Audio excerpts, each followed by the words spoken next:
ಆಕಾಶವಾಣಿ ಹಾಸನ. ದ್ವಿತೀಯ ಪಿಯುಸಿ ಪರೀಕ್ಷಾ ಸಿದ್ಧತೆ ನೇರ ಫೋನ್ ಇನ್ ಕಾರ್ಯಕ್ರಮ. ವಿಷಯ ಭೌತಶಾಸ್ತ್ರ. ಭಾಗವಹಿಸುವ ವಿಷಯ ತಜ್ಞರು ಎಸ್.ಎನ್. ಪ್ರದೀಪ್. ನಮ್ಮ ಎಲ್ಲ ಪ್ರೀತಿಯ ಕೇಳುಗರಿಗೆ ನಮಸ್ಕಾರ. ಇವತ್ತಿನ ದ್ವಿತೀಯ ಪಿಯುಸಿ ಪರೀಕ್ಷಾ ಸಿದ್ಧತೆ ನೇರ ಫೋನ್ ಇನ್ ಕಾರ್ಯಕ್ರಮಕ್ಕೆ ನಿಮ್ಮೆಲ್ಲರಿಗೂ ಆತ್ಮೀಯ ಸ್ವಾಗತ. ಸ್ನೇಹಿತರೆ, ನಿಮ್ಮೆಲ್ಲರಿಗೂ ಗೊತ್ತಿದೆ, ಇವತ್ತಿನ ಕಾರ್ಯಕ್ರಮದಲ್ಲಿ ಚರ್ಚೆ ಮಾಡಲಿಕ್ಕೆ ಇರುವಂತಹ ವಿಷಯ ಭೌತಶಾಸ್ತ್ರ ಅಥವಾ ಫಿಸಿಕ್ಸ್. ಈ ವಿಷಯಕ್ಕೆ ಸಂಬಂಧಪಟ್ಟ ಹಾಗೆ ನಿಮಗೆ ಮಾರ್ಗದರ್ಶನ ಮಾಡಿಕೊಡ್ಲಿಕ್ಕೆ ನಮ್ಮ ಸ್ಟುಡಿಯೋಗೆ ಬಂದಿದ್ದಾರೆ ಪ್ರದೀಪ್ ಎಸ್.ಎನ್. ಇವರು ಭೌತಶಾಸ್ತ್ರ ಉಪನ್ಯಾಸಕರು, APJ PU college, Hassan. Sir ನಮಸ್ಕಾರ. ನಮಸ್ತೆ ಮೇಡಮ್. ಕಾರ್ಯಕ್ರಮಕ್ಕೆ ಸ್ವಾಗತ ತಮಗೆ. ಧನ್ಯವಾದ. ಇವತ್ತಿನ ಕಾರ್ಯಕ್ರಮದಲ್ಲಿ ಪಠ್ಯಕ್ರಮದಿಂದ ಹಿಡಿದು ಮತ್ತೆ ಈ ವರ್ಷದ ಪ್ರಶ್ನೆ ಪತ್ರಿಕೆಯ ಸ್ವರೂಪ ಹೇಗಿರುತ್ತೆ, ಮತ್ತೆ ಮಕ್ಕಳು ಏನಾದರೂ ಈಗ ನೇರ ಫೋನಿನ ಕಾರ್ಯಕ್ರಮ ಆಗಿರೋದ್ರಿಂದ ಅವ್ರಿಗಿರುವಂತಹ ಆತಂಕಗಳನ್ನು, ಪ್ರಶ್ನೆಗಳನ್ನು ನಿಮಗೆ ಕೇಳಬಹುದು. ಅವನ್ನು ಕೂಡ ಮಾತಾಡ್ತಾ ಅವರಿಗೆ ಉತ್ತರವನ್ನು ಕೊಡ್ತಾ ಕಾರ್ಯಕ್ರಮ ಆರಂಭ ಮಾಡೋಣ. ಆರಂಭ ಮಾಡೋದಕ್ಕೂ ಮೊದಲು ದೂರವಾಣಿ ಸಂಖ್ಯೆಗಳನ್ನು ಮತ್ತೊಮ್ಮೆ ಹೇಳ್ಬಿಡ್ತೀನಿ. 24552548262829.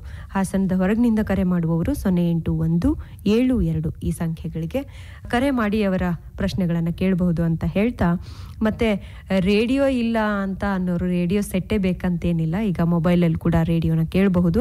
ಜೊತೆಗೆ ಗೂಗಲ್ಗೆ ಹೋಗ್ಬಿಟ್ಟು ಅಲ್ಲಿ FM 102.2 ಅಂತ ಸರ್ಚ್ ಮಾಡಿದ್ರೆ ಈಗ ನಡೀತಾ ಇರುವಂತಹ ನೇರ ಫೋನ್ ಇನ್ ಕಾರ್ಯಕ್ರಮವನ್ನ ಅಲ್ಲಿ ಕೂಡ ಆಲಿಸಬಹುದು ಅಂತ ಹೇಳ್ತಾ, ಇವತ್ತಿನ ಕಾರ್ಯಕ್ರಮ ನಿಮಗೆ AIR ಹಾಸನ್ ಯೂಟ್ಯೂಬ್ ಚಾನೆಲ್ನಲ್ಲಿ ಸಂಜೆ ಹೊತ್ತಿಗೆ ಲಭ್ಯ ಇರುತ್ತೆ. ಅಲ್ಲಿಯೂ ಕೂಡ ನೀವು ಈ ಕಾರ್ಯಕ್ರಮವನ್ನ ಕೇಳಿಸ್ಕೊಳ್ಬಹುದು ಅಂತ ಹೇಳ್ತಾಗ ಕಾರ್ಯಕ್ರಮ ಈಗ ಶುರು ಮಾಡೋಣ. ಮೊದಲಿಗೆ ಪಠ್ಯಕ್ರಮದಲ್ಲಿ ಏನಾದರೂ ಬದಲಾವಣೆ ಆಗಿದೆಯಾ, ಆ ಮೂಲಕ ಆರಂಭ ಮಾಡೋಣ. ಹೌದು ಮೇಡಮ್, ಈಗ ನಮ್ಮ ಮಕ್ಕಳಿಗೆ ಮೊದಲಿಗೆ ತಿಳಿಸೋ ವಿಚಾರ ಏನು ಅಂದರೆ, ಕಳೆದ ಬಾರಿ ಇದ್ದಂಥ ಪಠ್ಯಕ್ರಮ ಈಗಿರುವಂಥ ಪಠ್ಯಕ್ರಮದಲ್ಲಿ NCERTಯಲ್ಲಿ ಸ್ವಲ್ಪ ಬದಲಾವಣೆಗಳಾಗಿದ್ದಾವೆ. ಹೇಗೆ ಅಂದರೆ, ಕಳೆದ ಬಾರಿ NCERTಲಿರೋ ಸಿಲೆಬಸ್ ಮೇಲೆ ಫಿಕ್ಸ್ಡ್ ಬ್ಲೂ ಪ್ರಿಂಟ್ ಅಂತ ಹೇಳ್ಬಿಟ್ಟು ಎಕ್ಸಾಮ್ನ ಕಂಡಕ್ಟ್ ಮಾಡಿದ್ವಿ. ಬಟ್ ಈ ಸಲ ಏನಾಗಿದೆ, ಪಠ್ಯಕ್ರಮದಲ್ಲಿ ಕೆಲವು ಕಾನ್ಸೆಪ್ಟ್ಸ್ನ ಏನು ಮಾಡಿದ್ದಾರೆ, ಡಿಲೀಟ್ ಮಾಡಿದ್ದಾರೆ. ಇಡೀ ಚಾಪ್ಟರ್ ಡಿಲೀಟ್ ಮಾಡಿರೋದು ಕೂಡ ಉಂಟು. ಅದರಲ್ಲಿ ಕೆಲವು ಮುಖ್ಯವಾದ ಕಾನ್ಸೆಪ್ಟ್ಸ್ನ ಉಳಿಸ್ಕೊಂಡು ಇನ್ನು ಮಿಕ್ಕಿದನ್ನ ಡಿಲೀಟ್ ಮಾಡಿದ್ದು ಕೂಡ ಉಂಟು. ಅದನ್ನು ಸಂಕ್ಷಿಪ್ತವಾಗಿ ನಾನು ಹೇಳ್ತಾ ಹೋಗ್ತೀನಿ. ಇದು ಎರಡು ವಿಚಾರಗಳಿಗೆ ಮಕ್ಕಳಿಗೆ ಬಹಳ ಅನುಕೂಲ ಆಗುತ್ತೆ. ಮೊದಲನೇದು, ಈ ಬೋರ್ಡ್ ಎಕ್ಸಾಮ್ಸ್ಗೆ ಪ್ರಿಪೇರ್ ಆಗಬೇಕಾದ್ರೆ ಕೆಲವು ಮಕ್ಕಳು ಏನಾಗ್ತಾ ಹೋಗುತ್ತೆ, ಕಾಂಪಿಟೇಟಿವ್ ಎಕ್ಸಾಮ್ಸ್ಗೆ ಪ್ರಿಪೇರ್ ಆಗ್ತಿರ್ತಾರೆ. ಆ ಕಾಂಪಿಟೇಟಿವ್ ಪ್ರಿಪೇರ್ ಆಗಬೇಕಾದ್ರೆ ಫಿಸಿಕ್ಸಿಗೆ ಏನಾಗುತ್ತೆ, ಕೆಲವು ಕಾನ್ಸೆಪ್ಟ್ಸ್ ಲಿಂಕ್ ಇರುತ್ತೆ. ಡಿಲೀಟ್ ಆಗಿದ್ರು ಕೂಡ ಅದು ಬೇಕಾಗುತ್ತೆ. ಆ ಪರ್ಪಸ್ಸಿಗೆ ಏನಾಗುತ್ತೆ, ಓದಬೇಕಾದ್ರೆ ಎಲ್ಲದನ್ನು ಓದ್ಬಿಟ್ಟಿರ್ತಾರೆ. ಥಿಯರಿ ಓದಬೇಕಾದ್ರೆ ಇಂಥ ವಿಚಾರಗಳನ್ನ ನಾವು ಬಿಡಬೇಕಾಯಿತು ಅನ್ನೋದನ್ನು ಕೂಡ ಕೆಲವು ಟೈಮ್ ಮನವರಿಕೆ ಆಗಿರೋದಿಲ್ಲ. ಅದು ಬಹಳ ಉಪಯೋಗ ಆಗುವಂಥ ವಿಚಾರ. ಅದು ಮೊದಲಿಗೆ ಆ ವಿಚಾರನ ನಾವೀಗ ಸಂಕ್ಷಿಪ್ತವಾಗಿ ಹೇಳ್ತಾ ಹೋಗ್ತೀನಿ. ಯಾವ ಚಾಪ್ಟರ್ಲಿ ಅವರು ಯಾವ ಕಾನ್ಸೆಪ್ಟ್ನ ಬೋರ್ಡ್ ಎಕ್ಸಾಮ್ಸ್ಗೆ ಓದೋ ಅವಶ್ಯಕತೆ ಇಲ್ಲ ಅಂತೇಳಿ. ಮೊದಲನೇ ಚಾಪ್ಟರ್ ಬಂದು ಎಲೆಕ್ಟ್ರಿಕ್ ಚಾರ್ಜಸ್ ಆ್ಯಂಡ್ ಫೀಲ್ಡ್ಸ್ ಅಂತೇಳಿ. ಅದರಲ್ಲಿ ಒಂದು ಚಿಕ್ಕ ಬದಲಾವಣೆ, ಡಿಲೀಟ್ ಮಾಡಿದ್ದಾರೆ. ಸರಿ, ಡಿಲೀಟ್ ಆಗಿರೋದು ನಮಗೆ ಪಾಠ ಮಾಡಿದ್ದಾರೆ. ಬಟ್ ಓದಬೇಕಾದ್ರೆ ಯಾವ ರೀತಿ ಓದಬೇಕು, ಯಾವುದನ್ನು ರೆಫರೆನ್ಸ್ ಮಾಡ್ಕೊಂಡ್ರೆ ನಮಗೆ ಭಾಳ ಅನುಕೂಲ ಆಗುತ್ತೆ ಅಂದರೆ, ರ್ಯಾಷನಲೈಸ್ಡ್ NCERT ಬುಕ್ ಅಂತ ಇದೆ. ಈ ಸಲ ಪ್ರಿಂಟ್ ಆಗಿರುವಂಥ ಬುಕ್. ಕಳೆದ ಬಾರಿ ಯಾರೋ ಅಕ್ಕನೋ ಅಣ್ಣನೋ ಅಥವಾ ಯಾರೋ ನನ್ನ ಹಳೆ ವಿದ್ಯಾರ್ಥಿಗಳು ಕೊಟ್ಟಿದ್ರು ಅಂತ ಇಟ್ಕೊಂಡು ಅದನ್ನು ಓದ್ತಾ ಹೋದಾಗ ಏನಾಗುತ್ತೆ, ಅದರಲ್ಲಿ ಎಲ್ಲದೂ ಕೂಡ ಉಂಟು. ಬಟ್ ಈ ಸಲ ಓದಬೇಕಾದ್ರೆ ನಾನು ಹೇಳ್ತಿರುವಂಥ ರ್ಯಾಷನಲೈಸ್ಡ್ NCERT ಬುಕ್ಕನ್ನೇ ರೆಫರೆನ್ಸ್ ಆಗಿ ತಗೊಳ್ಳಿ. ಆಮೇಲೆ ನಮ್ಮ ಗ್ರಾಮೀಣ ವಿದ್ಯಾರ್ಥಿಗಳಿಗೆ ಭಾಳ ಅನುಕೂಲ ಆಗಂಗೆ ಕನ್ನಡ ಮಾಧ್ಯಮದಲ್ಲೂ ಕೂಡ ಈ ಬುಕ್ ಉಂಟು. ನಮ್ಮ ಭೌತಶಾಸ್ತ್ರನ ಕನ್ನಡದಲ್ಲಿ ಕೂಡ ಕೆಲವು ಮಕ್ಕಳು ಏನಾಗುತ್ತೆ, ಚೆನ್ನಾಗಿ ಅರ್ಥ ಮಾಡ್ಕೋತಾರೆ. ಈಗ ನಮ್ಮ ಸಿಟಿಲಿರುವಂಥ ಮಕ್ಕಳಾಗಿರ್ಲಿ, ಗ್ರಾಮೀಣ ಮಕ್ಕಳಿಗಾಗಿರ್ಲಿ, ಇಬ್ಬರಿಗೂ ಅನುಕೂಲ ಆಗಂಗೆ ಇಂಗ್ಲಿಷ್ ಮೀಡಿಯಂ ಮತ್ತು ಕನ್ನಡ ಮೀಡಿಯಮಲ್ಲಿ ಎರಡರಲ್ಲೂ ಕೂಡ ಅವೈಲಬಲ್ ಇದೆ. ಈಗ ಎಲೆಕ್ಟ್ರಿಕ್ ಚಾರ್ಜಸ್ ಆ್ಯಂಡ್ ಫೀಲ್ಡ್ಸ್ ಅನ್ನೋ ಚಾಪ್ಟರ್ನ ತೊಗೊಂಡ್ವಿ ಅಂತಂದರೆ, ಅದರಲ್ಲಿ ಡಿಲೀಟ್ ಆಗಿರೋ ಮೊದಲನೇ concept especially paper strips and making electroscope ಅಂತ ಒಂದು ಕಾನ್ಸೆಪ್ಟ್ ಇದೆ. ಅದರಲ್ಲಿ ಆ ಕಂಡೀಷನ್ನ ಡಿಲೀಟ್ ಮಾಡಿದ್ದಾರೆ. ಅದರ ಮೇಲೆ ಕ್ವಶನ್ ಬರೋದಿಲ್ಲ. ಎರಡನೇದು, ಕಂಡಕ್ಟರ್ ಮತ್ತು ಇನ್ಸುಲೇಟರ್ ಅಂತ ಇದೆಯಲ್ಲ, ಅದರಲ್ಲಿ ಓನ್ಲಿ ಕಾನ್ಸೆಪ್ಟ್ ಆಫ್ ಅರ್ಥಿಂಗ್ ಅಂತ ಇದೆ. ಅದು ಡಿಲೀಟ್ ಆಗಿದೆ. ಅದನ್ನು ಓದೋ ಅವಶ್ಯಕತೆ ಇಲ್ಲ. ಸೊ ಈ ಕ್ವಶನ್ ಕೆಲವು ಟೈಮ್ ಕಾಂಪಿಟೇಟಿವ್ ಬಂದುಬಿಡುತ್ತೆ ಅಂತ ಏನಾದರೂ ಇತ್ತು ಅಂತಂದರೆ, ಅದರ ಲಿಂಕ್ ಇರೋ ಕಾನ್ಸೆಪ್ಟ್ ಮೇಲೆ ಬರುತ್ತೆ. ಬಟ್ ಅದರ ಮೂಲವಾಗಿರುವಂಥ ಕ್ವಶನ್ನು ಬರೋದಿಲ್ಲ. ಆ್ಯಂಡ್ ಚಾರ್ಜಿಂಗ್ ಬೈ ಇಂಡಕ್ಷನ್ ಅಂತ ಇದೆ. 3 ಪ್ರೋಸೆಸ್ ಇದೆ ಚಾರ್ಜಿಂಗಲ್ಲಿ. ಒಂದು ಕಂಡಕ್ಷನ್ನು, ಇಂಡಕ್ಷನ್ನು ಮತ್ತು ವಿತ್ ರೆಸ್ಪೆಕ್ಟ್ ಟು ಫ್ರಿಕ್ಷನ್ ಅಂತೇಳಿ. ಅದರಲ್ಲಿ ಇಂಡಕ್ಷನ್ ಕಾನ್ಸೆಪ್ಟ್ನ ಡಿಲೀಟ್ ಮಾಡಿದ್ದಾರೆ. ಅದ್ರ ಮೇಲೆ ಕ್ವಶನ್ ಬರೋದಿಲ್ಲ. ಇದು ನೀವು ಮೊದಲನೇ ಚಾಪ್ಟರ್ಲಿ ಡಿಲೀಟ್ ಆಗಿರುವಂಥ ಕಾನ್ಸೆಪ್ಟ್. ಎರಡನೇ ಚಾಪ್ಟರ್ ಬಂದರೆ ಎಲೆಕ್ಟ್ರೋಸ್ಟ್ಯಾಟಿಕ್ ಪೊಟೆನ್ಷಿಯಲ್ ಆ್ಯಂಡ್ ಕೆಪಾಸಿಟರ್ಸ್ ಅಂತ ಬರುತ್ತೆ. ಇದರಲ್ಲಿ ಒಂದು ಕಾನ್ಸೆಪ್ಟ್ ಮಾತ್ರ ಡಿಲೀಟ್ ಆಗಿದೆ. That is energy stored in capacitor ಅಂತ ಬರುತ್ತೆ. ಈಕ್ವೇಷನ್ ಬೇಕಾಗುತ್ತೆ ಮಕ್ಕಳೇ, ಡೆರವೇಷನ್ ಮಾತ್ರ ಕಲಿಯಕ್ಕೆ ಹೋಗ್ಬೇಡಿ. ಯಾಕೆ ಡೆರವೇಷನ್ ಬೇಡ ಅಂತಂದರೆ ಅಲ್ಲ ಕಾನ್ಸೆಪ್ಟ್ನಲ್ಲಿ ಅವ್ರೇನಿದೆಯೋ ನ್ಯೂಮರಿಕಲ್ ಪಾರ್ಟಿಗೆ ಮಾತ್ರ ಹೆಲ್ಪ್ ಆಗೋಂಗೆ ಫಾರ್ಮುಲಾ ಉಳಿಸ್ಕೊಂಡಿದ್ದಾರೆ, ಆ ಕಾನ್ಸೆಪ್ಟ್ನ ಡಿಲೀಟ್ ಮಾಡಿದ್ದಾರೆ. ಫಾರ್ಮುಲಾ ಮಾತ್ರ ಪ್ರಾಕ್ಟೀಸ್ ಮಾಡ್ಕೊಳ್ಳಿ. ಎಸ್ಪೆಷಲಿ ಯಾವುದಕ್ಕೆ ಎಲೆಕ್ಟ್ರೋಸ್ಟಾಟಿಕ್ ಪೊಟೆನ್ಷಿಯಲ್ ಆ್ಯಂಡ್ ಕೆಪಾಸಿಟರ್ಸಲ್ಲಿ energy stored in capacitor formula of CV² ಅಂತ ಬರುತ್ತೆ. U ಆ ಫಾರ್ಮುಲಾನ ಪ್ರಾಬ್ಲಮ್ ಪರ್ಪಸ್ಗೆ ಬೇಕೇ ಬೇಕಾಗುತ್ತೆ, ಅದು ನೆನ್ಪಿಟ್ಕೊಂಡಿರಿ. ಡೆರಿವೇಷನ್ ಓದಕ್ಕೆ ಹೋಗ್ಬೇಡಿ. ನೆಕ್ಸ್ಟ್ ಕರೆಂಟ್ ಎಲೆಕ್ಟ್ರಿಸಿಟಿ ಅಂತ 3ನೇ ಚಾಪ್ಟರ್ ಬರುತ್ತೆ. ಇದ್ರಲ್ಲಿ ಸ್ವಲ್ಪ ಜಾಸ್ತಿ ಕಾನ್ಸೆಪ್ಟ್ಸ್ ಡಿಲೀಟ್ ಆಗಿದೆ. ಇದು ಪ್ರಾಕ್ಟಿಕಲ್ ಪರ್ಪಸ್ಗೂ ಕೂಡ ಎಫೆಕ್ಟ್ ಆಯ್ತಿದ್ದು. ಅದು ನಮ್ಮ ಫಿಸಿಕ್ಸ್ ಲೆಕ್ಚರ್ಸಿಗೆಲ್ಲ ಕೂಡ ಗೊತ್ತಿದೆ. ಇದು ಡಿಲೀಟ್ ಮಾಡೋದಲ್ಲಿದ್ದರೆ ಭಾಳ ಒಳ್ಳೇದಿತ್ತು, ಬಟ್ ಡಿಲೀಟ್ ಮಾಡಿಬಿಟ್ಟಿದ್ದಾರೆ. ಆದರೂ ನಾವು ಮಕ್ಕಳು ಪರ್ಪಸ್ಗೆ ಹೆಲ್ಪ್ ಆಗಲಿ ಅಂತೇಳಿ ಡಿಲೀಟ್ ಮಾಡಿದ್ದಾರೆ. ಮೊದಲನೇದಾಗಿ ರೆಸಿಸ್ಟಿವಿಟಿ ಆಫ್ ವೇರಿಯಸ್ ಮೆಟೀರಿಯಲ್ಸ್ ಅಂತ ಇದೆ. ಅದರಲ್ಲಿ NCERT ಬುಕ್ಕಲ್ಲಿ ಒಂದು ಟೇಬಲ್ ಇತ್ತು. ಒಂದೊಂದು ಮೆಟೀರಿಯಲ್ಗೂ ಒಂದೊಂದು ವ್ಯಾಲ್ಯೂ ಇರುತ್ತೆ ರೆಸಿಸ್ಟಿವಿಟಿ ಅಂತೇಳಿ. ಅದರ ಟೇಬಲ್ನ ಪ್ರಾಕ್ಟೀಸ್ ಮಾಡೋ ಅವಶ್ಯಕತೆ ಇಲ್ಲ, ಅದನ್ನು ಡಿಲೀಟ್ ಮಾಡಿದ್ದಾರೆ. ಅದರಲ್ಲಿ ಕಾರ್ಬನ್ ಮತ್ತು ಕಲರ್ ಕೋಡಿಂಗ್ ಆಫ್ ರೆಸಿಸ್ಟರ್ಸ್ ಅಂತ ಬರುತ್ತೆ. Carbon resistors, colour coding of carbon resistors ಅಂತ ಬರುತ್ತೆ. ಅದು ಕೂಡ ಡಿಲೀಟ್ ಆಗಿದೆ. ಅದ್ರ ಮೇಲೂ ಕೂಡ ಕ್ವಶನ್ ಬರೋದಿಲ್ಲ. ಆಮೇಲೆ ಮೀಟರ್ ಬ್ರಿಡ್ಜ್ ಅಂತ ಒಂದು ಎಕ್ಸ್ಪೆರಿಮೆಂಟಲ್ ಇಕ್ವಿಪ್ಮೆಂಟ್ ಇದೆ. ಅದ್ರ ಮೇಲೆ ಆಕ್ಚುಲಿ ರೆಸಿಸ್ಟರ್ನ ಸೀರೀಸ್ ಕಾಂಬಿನೇಷನ್ ಮತ್ತೆ ಪ್ಯಾರಲ್ ಕಾಂಬಿನೇಷನ್ ಎಕ್ಸ್ಪೆರಿಮೆಂಟ್ ಮಾಡ್ತಾ ಇದ್ವಿ. ಈಗ series combination parallel combination delete ಆಗಿದೆ ಅಂದಮೇಲೆ ಈ ಮೀಟರ್ ಬ್ರಿಡ್ಜ್ನ ಅವಶ್ಯಕತೆ ಇಲ್ಲ, ಅದನ್ನು ಡಿಲೀಟ್ ಮಾಡಿಬಿಟ್ಟಿದ್ದಾರೆ. ಇನ್ನೊಂದು ಇನ್ಸ್ಟ್ರೂಮೆಂಟ್ ಪೊಟೆನ್ಷಿಯೋಮೀಟರ್ ಅಂತ ಇದೆ, ಅದು ಕೂಡ ಡಿಲೀಟ್ ಆಗಿದೆ. ಅದ್ರ ಮೇಲೆ ಎಕ್ಸ್ಪೆರಿಮೆಂಟ್ ಕೂಡ ಇತ್ತು.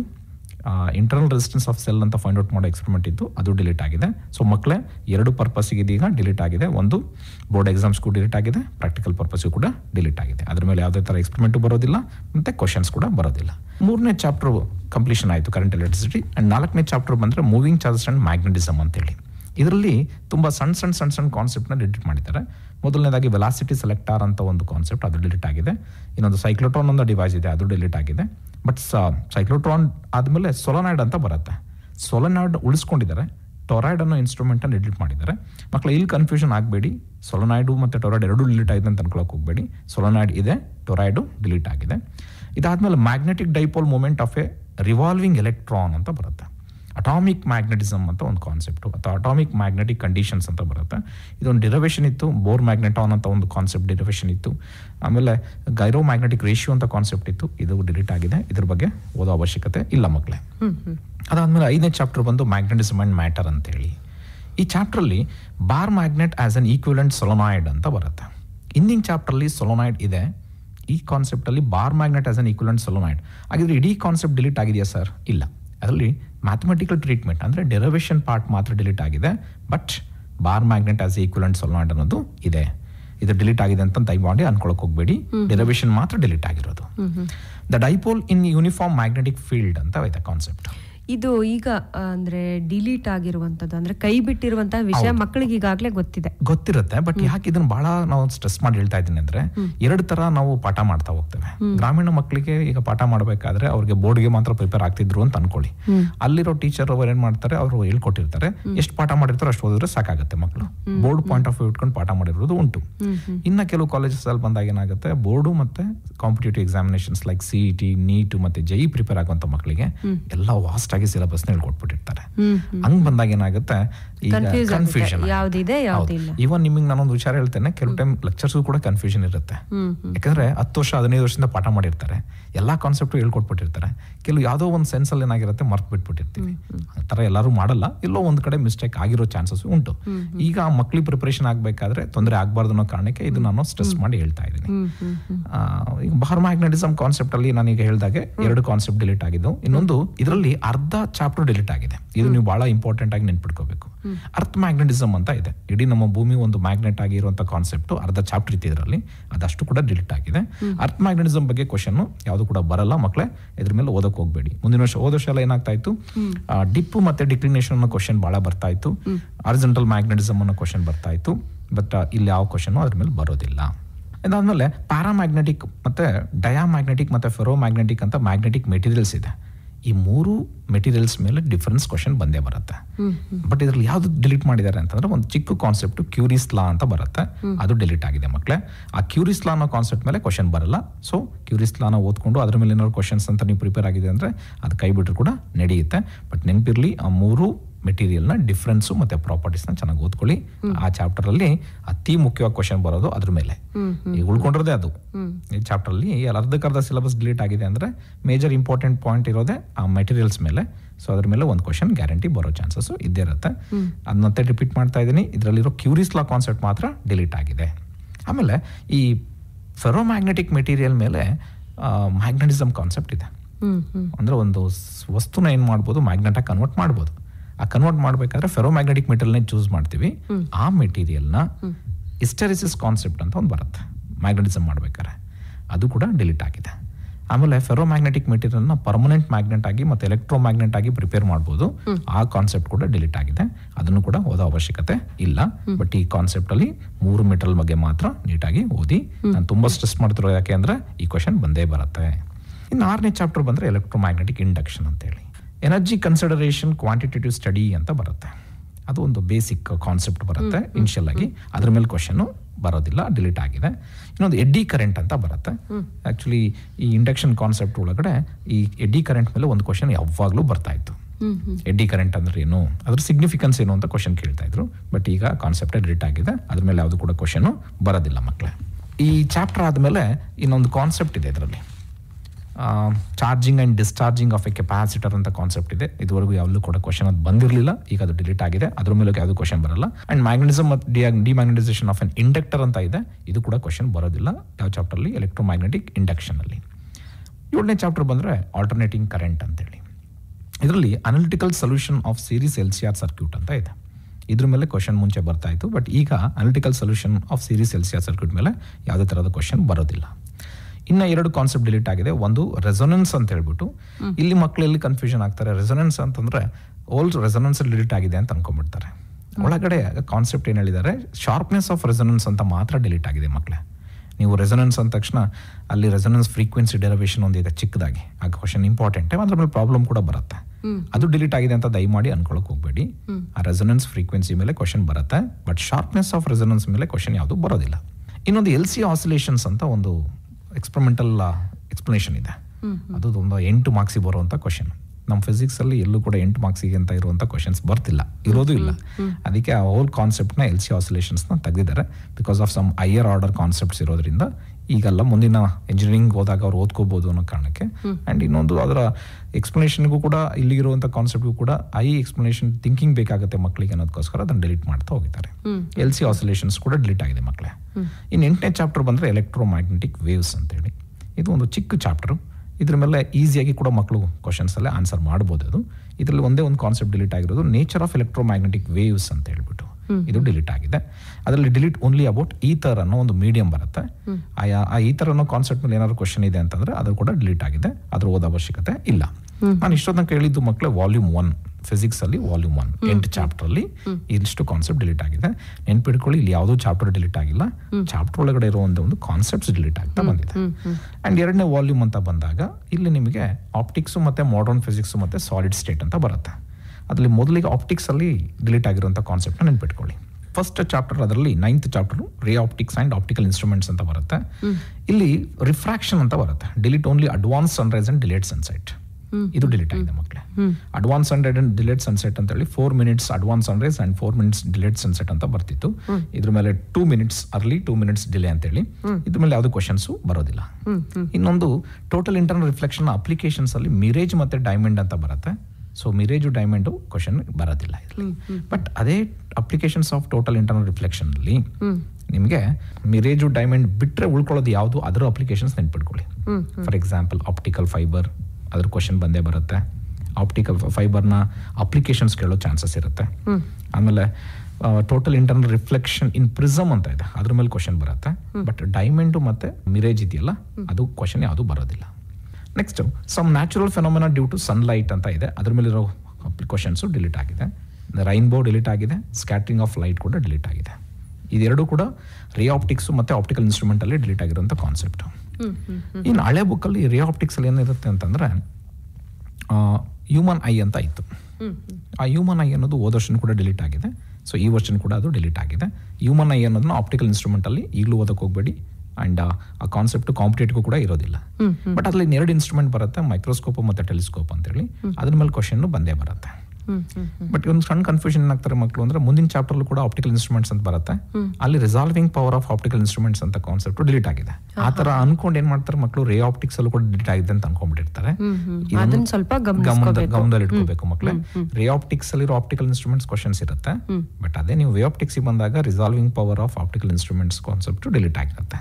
ಈಗ ಮುಂದೆ ವೇ ಆಪ್ಟಿಕ್ಸ್ ನ 10ನೇ ಚಾಪ್ಟರ್ ಡಿಸ್ಕಷನ್ ಅಲ್ಲಿ ಯಾವ್ದು ಡಿಲೀಟ್ ಆಗಿದೆ ನೋಡ್ಕೊಂಡ್ರೆ, first interference of light waves ಅಂತ ಬರುತ್ತೆ ಅಂಡ್ ಯಂಗ್ಸ್ ಎಕ್ಸ್ಪೆರಿಮೆಂಟ್ ಅಂತ ಬರುತ್ತೆ. ಅದ್ರಲ್ಲಿ ಓವರ್ ಆಲ್ ಡಿರೈವೇಶನ್ ಡಿಲೀಟ್ ಆಗಿದೆ, ಬಟ್ ಅದರಲ್ಲಿ ಇರೋ ಈಕ್ವೇಷನ್ಸ್ ನಮಗೆ ಬೇಕೇ ಬೇಕಾಗುತ್ತೆ. ಸೊ ಅದರಲ್ಲಿ ನೀವು ಡಿರೈವೇಶನ್ಸ್ ಪಾರ್ಟ್ನ ಡಿಲೀಟ್ ಮಾಡ್ಕೊಂತ ಹೋಗಿ. ಇನ್ನು ಡಾಪ್ಲರ್ ಎಫೆಕ್ಟ್ ಅಂತ ಬರುತ್ತೆ, ಆ ಡಾಪ್ಲರ್ ಎಫೆಕ್ಟ್ ಕೂಡ ಡಿಲೀಟ್ ಆಗಿದೆ. ಇನ್ನು ಡಿಫ್ರಾಕ್ಷನ್ ಕಾನ್ಸೆಪ್ಟ್ ಅಲ್ಲಿ ಓನ್ಲಿ ಕ್ವಾಲಿಟೇಟಿವ್ ಟ್ರೀಟ್ಮೆಂಟ್ ಮಾತ್ರ ಉಳ್ಕೊಂಡಿದೆ. ಇನ್ನು ಮಿಕ್ಕಿದೆಲ್ಲ ಕಾನ್ಸೆಪ್ಟ್ ಕೂಡ ನಿಮಗೆ ಏನಾಗಿರುತ್ತೆ ಓದ್ಕೋಬಹುದು. ಇನ್ನು resolving power of optical instruments ಅಂತ ಓವರ್ ಆಲ್ ಏನು ಹೇಳಿದ್ನಲ್ಲಾಗಲೇ ಅದಷ್ಟು ಕೂಡ ಡಿಲೀಟ್ ಆಗಿದೆ. ಇದರಲ್ಲೇ ವ್ಯಾಲಿಡಿಟಿ ಆಫ್ ರೇ ಆಪ್ಟಿಕ್ಸ್ ಅಂತ ಬರುತ್ತೆ, ಅದು ಕೂಡ ಡಿಲೀಟ್ ಆಗಿದೆ ಮಕ್ಕಳೇ, ಅದನ್ನು ಓದಕ್ಕೆ ಹೋಗಬೇಡಿ. ಪೋಲರೈಸೇಷನ್ ಬೈ ಸ್ಕ್ಯಾಟ್ರಿಂಗ್, ಆಕ್ಚುಲಿ ಇದೊಂದು ಇಂಪಾರ್ಟೆಂಟ್. ಪೋಲರೈಸೇಷನ್ ಅನ್ನೋದು ಕೂಡ 3ನೇ ಎಫೆಕ್ಟ್ ಈ ವೇ ಆಪ್ಟಿಕ್ಸ್ ಅಲ್ಲಿ ಬರುತ್ತೆ ಮಕ್ಕಳೇ. ಅದರಲ್ಲಿ ಈ ಪೋಲರೈಸೇಷನ್ ಬೈ ಸ್ಕ್ಯಾಟ್ರಿಂಗ್ ಅಂತ ಬಂದಾಗ ಮೌಲ್ಸ್ ಲಾ ಅಂತ ಬರುತ್ತೆ, ಆ ಕಾನ್ಸೆಪ್ಟ್ ಉಳ್ಕೊಂಡಿದೆ, ಅದನ್ನು ಓದ್ಕೊಳ್ಳಿ. ಬಟ್ ಇದರಲ್ಲಿ ಲಾಸ್ಟಿಗೆ ಒಂದು ಪೋಲರೈಸೇಷನ್ ಬೈ ರಿಫ್ಲೆಕ್ಷನ್ ಅಂತ ಇತ್ತು, ವೆರಿ ಇಂಪಾರ್ಟೆಂಟ್ ಕ್ವಶನ್ ಬರ್ತಾನೆ ಇತ್ತು ಯಾವಾಗಲೂ ಕೂಡ, ಬ್ರಿವಿಸ್ಟರ್ಸ್ ಲಾ ಅಂತ ಕರಿತೀವಿ. ಆ ಕ್ವಶನ್ ಡಿಲೀಟ್ ಆಗಿದೆ, ಅದಿಲ್ಲ. ಅದು 3 ಮಾರ್ಕ್ಸ್ಗೆ ಯಾವಾಗಲೂ ಬರ್ತಾ ಇತ್ತು. ಮೌಲ್ಸ್ ಲಾ ಓದ್ಕೊಳ್ಳಿ, ಮಿಸ್ ಮಾಡಬೇಡಿ. ಇದರಲ್ಲಿ 2 ಕ್ವಶನ್ನ ತುಂಬ ಸ್ಟ್ರೆಸ್ ಮಾಡಿ ಓದ್ಕೊಳ್ಳಿ. ಯೂಸಸ್ ಆಫ್ ಪೋಲರೈಡ್ಸ್ ಓದ್ಕೊಳ್ಳಿ, ಪ್ಲಸ್ ಮೌಲ್ಸ್ ಲಾ ಓದ್ಕೊಳ್ಳಿ. Polarisation by reflection like nothing but Brewster's law delete ಆಗಿದೆ. ಇನ್ನು 11ನೇ ಚಾಪ್ಟರ್ ಬಂದರೆ dual nature of radiation and matter ಅಂತೇಳಿ. ಇದರಲ್ಲಿ ಆಲ್ಮೋಸ್ಟ್ ಒಂದು 30 to 40% ಡಿಲೀಟ್ ಆಗಿರೋದೆ. ಇನ್ನು ಈಸಿಯಾಗಿ ಮಾರ್ಕ್ಸ್ ತೆಗಿಬಹುದು ಈ ಚಾಪ್ಟರ್ ಒಳಗಡೆ. ವೇವ್ ನೇಚರ್ ಆಫ್ ಮ್ಯಾಟರ್ ಅಂತ ಒಂದು ಕಾನ್ಸೆಪ್ಟ್ ಬರುತ್ತೆ.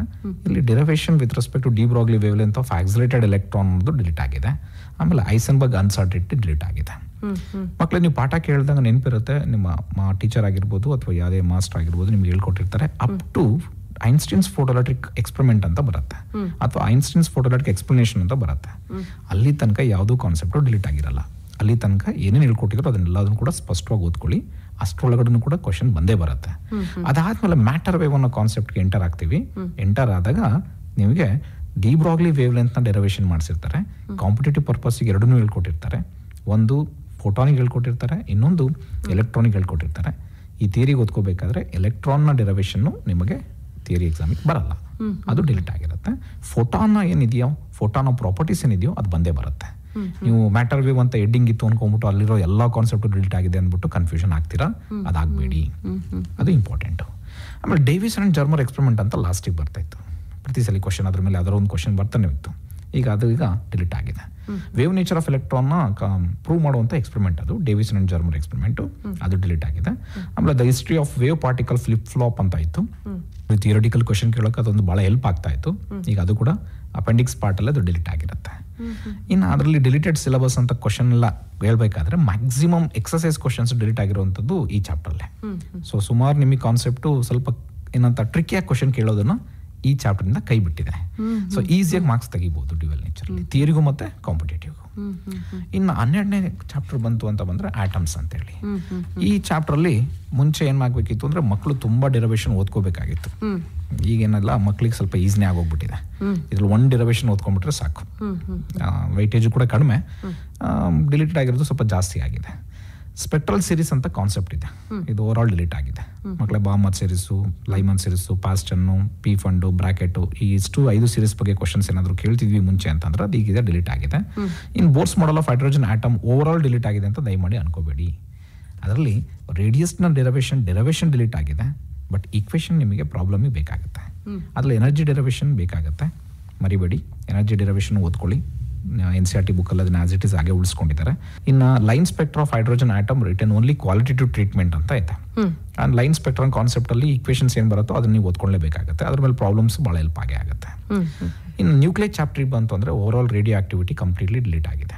ಲಾ ಆಫ್ ರೇಡಿಯೋ ಆಕ್ಟಿವ್ ಡಿಕೆ ಆಗಿರ್ಬೋದು, alpha decay, beta decay, gamma decay. Actually ಈ ಚಾಪ್ಟರ್ ಅಲ್ಲಿ ಮಕ್ಳಿಗೆ ಬಹಳ ಕಷ್ಟ ಆಗ್ತಾ ಇತ್ತು. ಪ್ರಾಬ್ಲಮ್ನ ಸಾಲ್ವ್ ಮಾಡಬೇಕಾದ್ರೆ ತುಂಬಾ ಕಷ್ಟ ಪಡ್ತಾ ಇದ್ರು. ಎಷ್ಟೋ ವರ್ಷಕ್ಕೆ ಆಫ್ ಲೈಫ್ ಎಷ್ಟು, ಇದೆಷ್ಟು ವರ್ಷ ಆದ್ಮೇಲೆ ಡಿಕೆ ಆಗುತ್ತೆ, ಈ ಕಾನ್ಸೆಪ್ಟ್ ನಾವು ಬೇಕು. ಆಮೇಲೆ ಎಷ್ಟು ನಂಬರ್ ಆಫ್ ಆಟಮ್ಸ್ ಇರ್ತಾ ಇತ್ತು, ಇಷ್ಟು ನಂಬರ್ ಆಫ್ ಆಟಮ್ಸ್ಗೆ ಡಿಕೆ ಆಗಿ ಎಷ್ಟು ಟೈಮ್ ತಗೊಳುತ್ತೆ, ಆವರೇಜ್ ಟೈಮ್ ಏನು, ಆಫ್ ಲೈಫ್ ಏನು, ಮೀನ್ ಲೈಫ್ ಏನು, ಇವೆಲ್ಲ ಕ್ಯಾಲ್ಕುಲೇಟ್ ಮಾಡೋಕ್ಕೆ ಸ್ವಲ್ಪ ಅವ್ರಿಗೆ ಟ್ರಿಕ್ಕಿ ಅನಿಸ್ತಿತ್ತು. ಬಟ್ ಈಗ ಅದು ಕಂಪ್ಲೀಟ್ ಡಿಲೀಟ್ ಆಗಿರೋದ್ರಿಂದ ಇದರಿಂದ ಒಂದು ಪ್ರಾಬ್ಲಮ್ ಮೆಥಡ್ ಇದ್ದೇ ಇದೆ, ಅದ್ರ ಮೇಲೆ ಆರಾಮ್ಸೆ 3 ಮಾರ್ಕ್ಸ್ ತಗೋಬಹುದು, ಇದರಲ್ಲಿ ತಗೋಬಹುದು, ಆರಾಮ್ ತಗೋಬಹುದು. ಆಮೇಲೆ ನ್ಯೂಕ್ಲಿಯರ್ ರಿಯಾಕ್ಟರ್ ಅನ್ನೋ ಒಂದು ಕಾನ್ಸೆಪ್ಟ್ ಕ್ವಶನ್ ಕೂಡ ಡಿಲೀಟ್ ಆಗಿದೆ ಮಕ್ಕಳು. ಬಟ್ ನ್ಯೂಕ್ಲಿಯರ್ ಫಿಷನ್ ಇದೆ, ನ್ಯೂಕ್ಲಿಯರ್ ಫ್ಯೂಷನ್ ಕಾನ್ಸೆಪ್ಟ್ ಇದೆ, ಅದು ಡಿಲೀಟ್ ಆಗಿದೆ ಅಂತ ಅನ್ಕೋಬೇಡಿ. ಅದರಲ್ಲಿ ಎರಡೂ ಕೂಡ ಕಾನ್ಸೆಪ್ಟ್ ಇದೆ, ನ್ಯೂಕ್ಲಿಯರ್ ಫಿಷನ್ ಮತ್ತು ನ್ಯೂಕ್ಲಿಯರ್ ಫ್ಯೂಷನ್. ನ್ಯೂಕ್ಲಿಯರ್ ರಿಯಾಕ್ಟರ್ ಮಾತ್ರ ಡಿಲೀಟ್ ಆಗಿದೆ, ಅದ್ರ ಮೇಲೆ ಯಾವುದೇ ಥರದ ಕ್ವಶನ್ನು ಬರೋಲ್ಲ. ಇನ್ನು ಲಾಸ್ಟ್ ಉಳ್ಕೊಂಡಿದ್ದು solid state physics, semiconductor, electronics ಮತ್ತು material devices and simple circuits ಅಂತ ಕಾನ್ಸೆಪ್ಟ್ ಇದೆ ಮಕ್ಕಳೇ. ಈ ಚಾಪ್ಟ್ರಲ್ಲಿ special purpose of PN junction diodes ಅಂತ ಏನೇನಿದೆಯೋ ಅದಷ್ಟು ಕೂಡ ಡಿಲೀಟ್ ಆಗಿದೆ. ನಿಮ್ಗೆ ಎಲ್ಲಿ ತನಕ ಓದ್ಕೋಬೇಕು ಸರ್ ನಮಗೆ ಪಾಠ ಮಾಡಬೇಕಾದ್ರೆ intrinsic semiconductor, extrinsic semiconductor ಹೇಳ್ಕೊಟ್ಟಿರ್ತಾರೆ. ಅದಾದಮೇಲೆ ನಿಮಗೆ P type, N type, forward bias, reverse bias. ಇದಾದಮೇಲೆ ರೆಕ್ಟಿಫಿಕೇಷನಲ್ಲಿ half wave rectifier, full wave rectifier, ಇಷ್ಟು ಓದ್ಕೊಳ್ಳಿ ಮಕ್ಕಳೇ. ಅದಾದಮೇಲೆ ಝೀನಾ ಡಯೋಡ್ ಅಂತ ಇತ್ತು, ಅದು ಸ್ಪೆಷಲ್ ಪರ್ಪಸ್ ಡಿಲೀಟ್ ಆಗಿದೆ. ಇನ್ನು ಮಿಕ್ಕಿದ ಏನು ಮುಂದಕ್ಕಿದೆಯೋ ಅದಷ್ಟು ಕೂಡ ಡಿಲೀಟ್ ಆಗಿದೆ. ಇನ್ನು ಲಾಜಿಕ್ ಗೇಟ್ಸ್ ಅಂತ ಏನಿತ್ತು ಅದಷ್ಟು ಕೂಡ ಡಿಲೀಟ್ ಆಗಿದೆ ಮಕ್ಕಳೇ. OR gate, AND gate, NAND gate, ಈ ಎಲ್ಲ ಗೇಟ್ಸ್ ಕೂಡ ಏನಾಗಿದೆ ಆಲ್ಮೋಸ್ಟ್ ಗೇಟ್ ಕ್ಲೋಸ್ ಮಾಡ್ಬಿಟ್ಟಿದ್ದಾರೆ. ಸೊ ಅದರಿಂದ ಹಾಗಾಗಿ ಈ ಸರ್ತಿ ಇಷ್ಟು ಹೊರೆ ಕಡಿಮೆ ಆಗಿರೋದ್ರಿಂದ ಹೆಚ್ಚು ಮಾರ್ಕ್ ಅನ್ನ ತೆಗಿಬಹುದು ಅಂತ ಅನ್ಸುತ್ತೆ ಸರ್. ಅನ್ಸುತ್ತೆ, ಹಿಂಗ್ ಅನ್ಕೊಂಡೆ ನಾವೇನ್ ಮಾಡ್ತೀವಿ, ನೆಗ್ಲೆಕ್ಟ್ ಮಾಡ್ತೀವಿ ಅಂತ ಅನ್ನೋ ಪರ್ಪಸ್ ಏನ್ ಮಾಡಿದಾರೆ ಈ ಎಕ್ಸ್ಪರ್ಟ್ಸ್ ಇದಾರೆ, ರಿಸೋರ್ಸ್ ಪರ್ಸನ್ಸ್. ಈ ಸಲಿಗೆ ಸಲ ಏನಾಗಿತ್ತು ಅಂದ್ರೆ ಈ ಚಾಪ್ಟರ್ ಅಲ್ಲಿ ಇಂಥ ಭಾಗದಲ್ಲಿ ಇದೇ ಕ್ವಶನ್ ಬಂದ್ರೆ ಸಾಕು, ಇದೇ ಕ್ವಶನ್ ಓದ್ಕೊಂಡ್ರೆ ಸಾಕು ಅನ್ನೋ ತರ ಇತ್ತು. ಆ ತರ ಈಗೇನ್ ಮಾಡ್ಬಿಟ್ರು, ಸಿಲೆಬಸ್ ಕಡಿಮೆ ಮಾಡಿದ್ರು. ಇನ್ನೊಂಥರ ಏನಾಯ್ತು, ಹೊರೆ ಮಾಡಕ್ಕೆ ಇದೆ. ಹೊರೆ ಅಂತ ಅನ್ಕೊಳಂಗಿಲ್ಲ, ಇದೊಂದು ಪ್ರೊಸೀಜರ್ ಅಂತ ಅನ್ಕೊಳ್ಳೇಬೇಕು. ಅಷ್ಟು ಕಡಿಮೆ ಆಗಿದೆ, ಆದ್ರೆ ಎಚ್ಚರಿಕೆಯಿಂದ ಓದ್ಕೋಬೇಕು. ಸರ್, ಈಗ ಇಷ್ಟೊತ್ತು ನಾವು ಪಠ್ಯಕ್ರಮದಲ್ಲಿ ಅಂದ್ರೆ ಯಾವ ಯಾವ ವಿಷಯಗಳನ್ನ ತೆಗೆದು ಹಾಕಿದ್ದಾರೆ ಅನ್ನೋದನ್ನ ನೋಡಿದ್ವಿ. ಈಗ ಪ್ರಶ್ನೆ ಪತ್ರಿಕೆಯ ಸ್ವರೂಪ ಹೇಗಿರುತ್ತೆ, ಎಷ್ಟು ಅಂಕಗಳಿಗೆ ಮಕ್ಕಳು ಉತ್ತರಿಸಬೇಕು, ಹೇಗಿರುತ್ತೆ? ಏನಂದ್ರೆ ನಾವು ಆಗ್ಲೇ ಮಾತಾಡ್ಬೇಕಾದ್ರೆ ಒಂದು ವರ್ಡ್ ಹೇಳಿದ್ವಿ, ಸಿಲೆಬಸ್ ಡಿಲೀಟ್ ಆಗಿದ್ರು ಕೂಡ ಮಕ್ಳಿಗೆ ಈಸಿ ಆಗ್ಬೋದಲ್ಲ ಅಂತ ಹೇಳಿದ್ವಿ. ಬಟ್ ಈ ಸಲ ಏನಾಗಿದೆ ಅಂತಂದ್ರೆ ಓವರ್ ಆಲ್ ಕರ್ನಾಟಕದಲ್ಲಿ ಎಲ್ಲ ಮಕ್ಕಳಿಗೂ ಈ ವಿಚಾರ ಹೇಳಕ್ ಇಷ್ಟಪಡ್ತೇನೆ. ನಮ್ಮಲ್ಲಿರೋ ಈ ಸಲಿನ ಕ್ವಶನ್ ಪೇಪರ್ ಓಸಲಿರೋ ಕ್ವಶನ್ ಪೇಪರ್ಗೂ ಬ್ಲೂ ಪ್ರಿಂಟ್ ಫಿಕ್ಸ್ ಇತ್ತು. ಓಸಲಿಗೂ ಫಿಕ್ಸ್ ಇತ್ತು, ಈ ಸಲಿಗೂ ಫಿಕ್ಸ್ ಇತ್ತು. ಯಾವುದೇ ಕ್ವಶನ್ ಪೇಪರ್ ಆದ್ರೂ ಬ್ಲೂ ಪ್ರಿಂಟ್ ಫಿಕ್ಸ್ ಇರುತ್ತೆ. ಬಟ್ ಒಂದೇನಂದ್ರೆ ಓಸಲಿ ಇದೇ ಕ್ವಶನ್ ಇದೇ ಚಾಪ್ಟರ್ ಅಲ್ಲಿ ಇದೇ ಮಾರ್ಕ್ಸಿಗೆ ಬರಬೇಕು ಅಂತ ಇತ್ತು. ಬಟ್ ಈ ವರ್ಷ ಏನಾಗಿದೆ ಮಕ್ಕಳೇ, ಈ ಟೋಟಲ್ ವೈಟೇಜ್ ಇರುವಂತ ಚಾಪ್ಟರ್ ಅಲ್ಲಿ ಕ್ವಶನ್ 3 ಮಾರ್ಕ್ಸು 5 ಮಾರ್ಕ್ಸ್ ಅಲ್ಲಿ ಕೆಲವು ಬದಲಾವಣೆ ಆಗ್ಬೋದು ಅಂತ ಇಲ್ಲಿವರೆಗೂ ಇದೆ. ಈಗ ನಾಳೆ ನೀವು ಎಕ್ಸಾಮ್ ಬರೆದಾಗ ನಿಮ್ ಕೈಗೆ ಏನ್ ಪೇಪರ್ ಸಿಗುತ್ತೆ, ನಾಳೆನೇ ಇದೆ ಸ್ಟೇಟ್ ಪ್ರಿಪೇರ್ಡ್ರಿ, ಆ ಪೇಪರ್ ಸಿಕ್ಕಿದ ತಕ್ಷಣ ನಿಮಗೊಂದು ರಿಲ್ಯಾಕ್ಸೇಷನ್ ಸಿಗುತ್ತೆ. ಹೌದು, ಈ ಮಾಡೆಲ್ ಅಲ್ಲಿ ನಮ್ಮ ಫೈನಲ್ ಎಕ್ಸಾಮ್ ಬರ್ಬೋದು.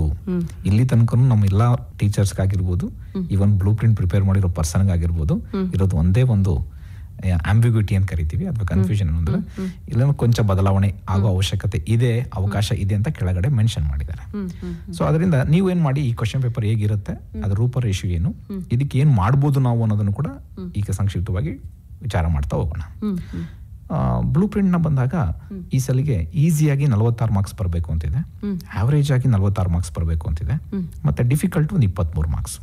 ಈ ಡಿಫಿಕಲ್ಟ್ ಅನ್ನೋದು 23 ಮಾರ್ಕ್ಸ್ ಯಾರಿಗೆ ಬಹಳ ಬೇಕಾಗುತ್ತೆ ಅಂದ್ರೆ ಔಟ್ ಆಫ್ ತೆಗೆಯೋ ಮಕ್ಕಳಿಗೆ.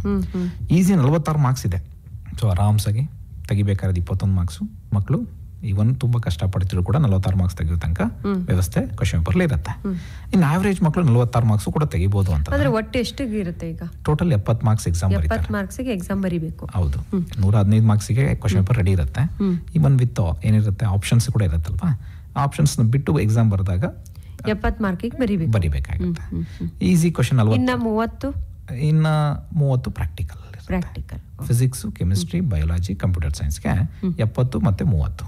ಈ ಸಲ ಸಣ್ಣ ಬದಲಾವಣೆ ಏನು, ಕನ್ನಡ, ಇಂಗ್ಲಿಷ್ ಮತ್ತೆ ಮ್ಯಾಥಮೆಟಿಕ್ಸ್ಗೆ 80 + 20. ಆ 20 ಮಾರ್ಕ್ಸ್ ಅವ್ರಿಗೆ ಇಂಟರ್ನಲ್ ಅಸೆಸ್ಮೆಂಟ್ ಇರುತ್ತೆ. 80-20 ಮ್ಯಾಥಮೆಟಿಕ್ಸ್, ಕನ್ನಡ, ಇಂಗ್ಲಿಷ್ ಮತ್ತೆ ಲ್ಯಾಂಗ್ವೇಜಸ್ ಎಲ್ಲ ಸೇರಿಸ್ಕೊಂಡು ನಮ್ಮ ಸಬ್ಜೆಕ್ಟ್ ಮುಂಚೆಯಿಂದ ಏನಿದೆಯೋ ಅದೇ ತರ 70-30.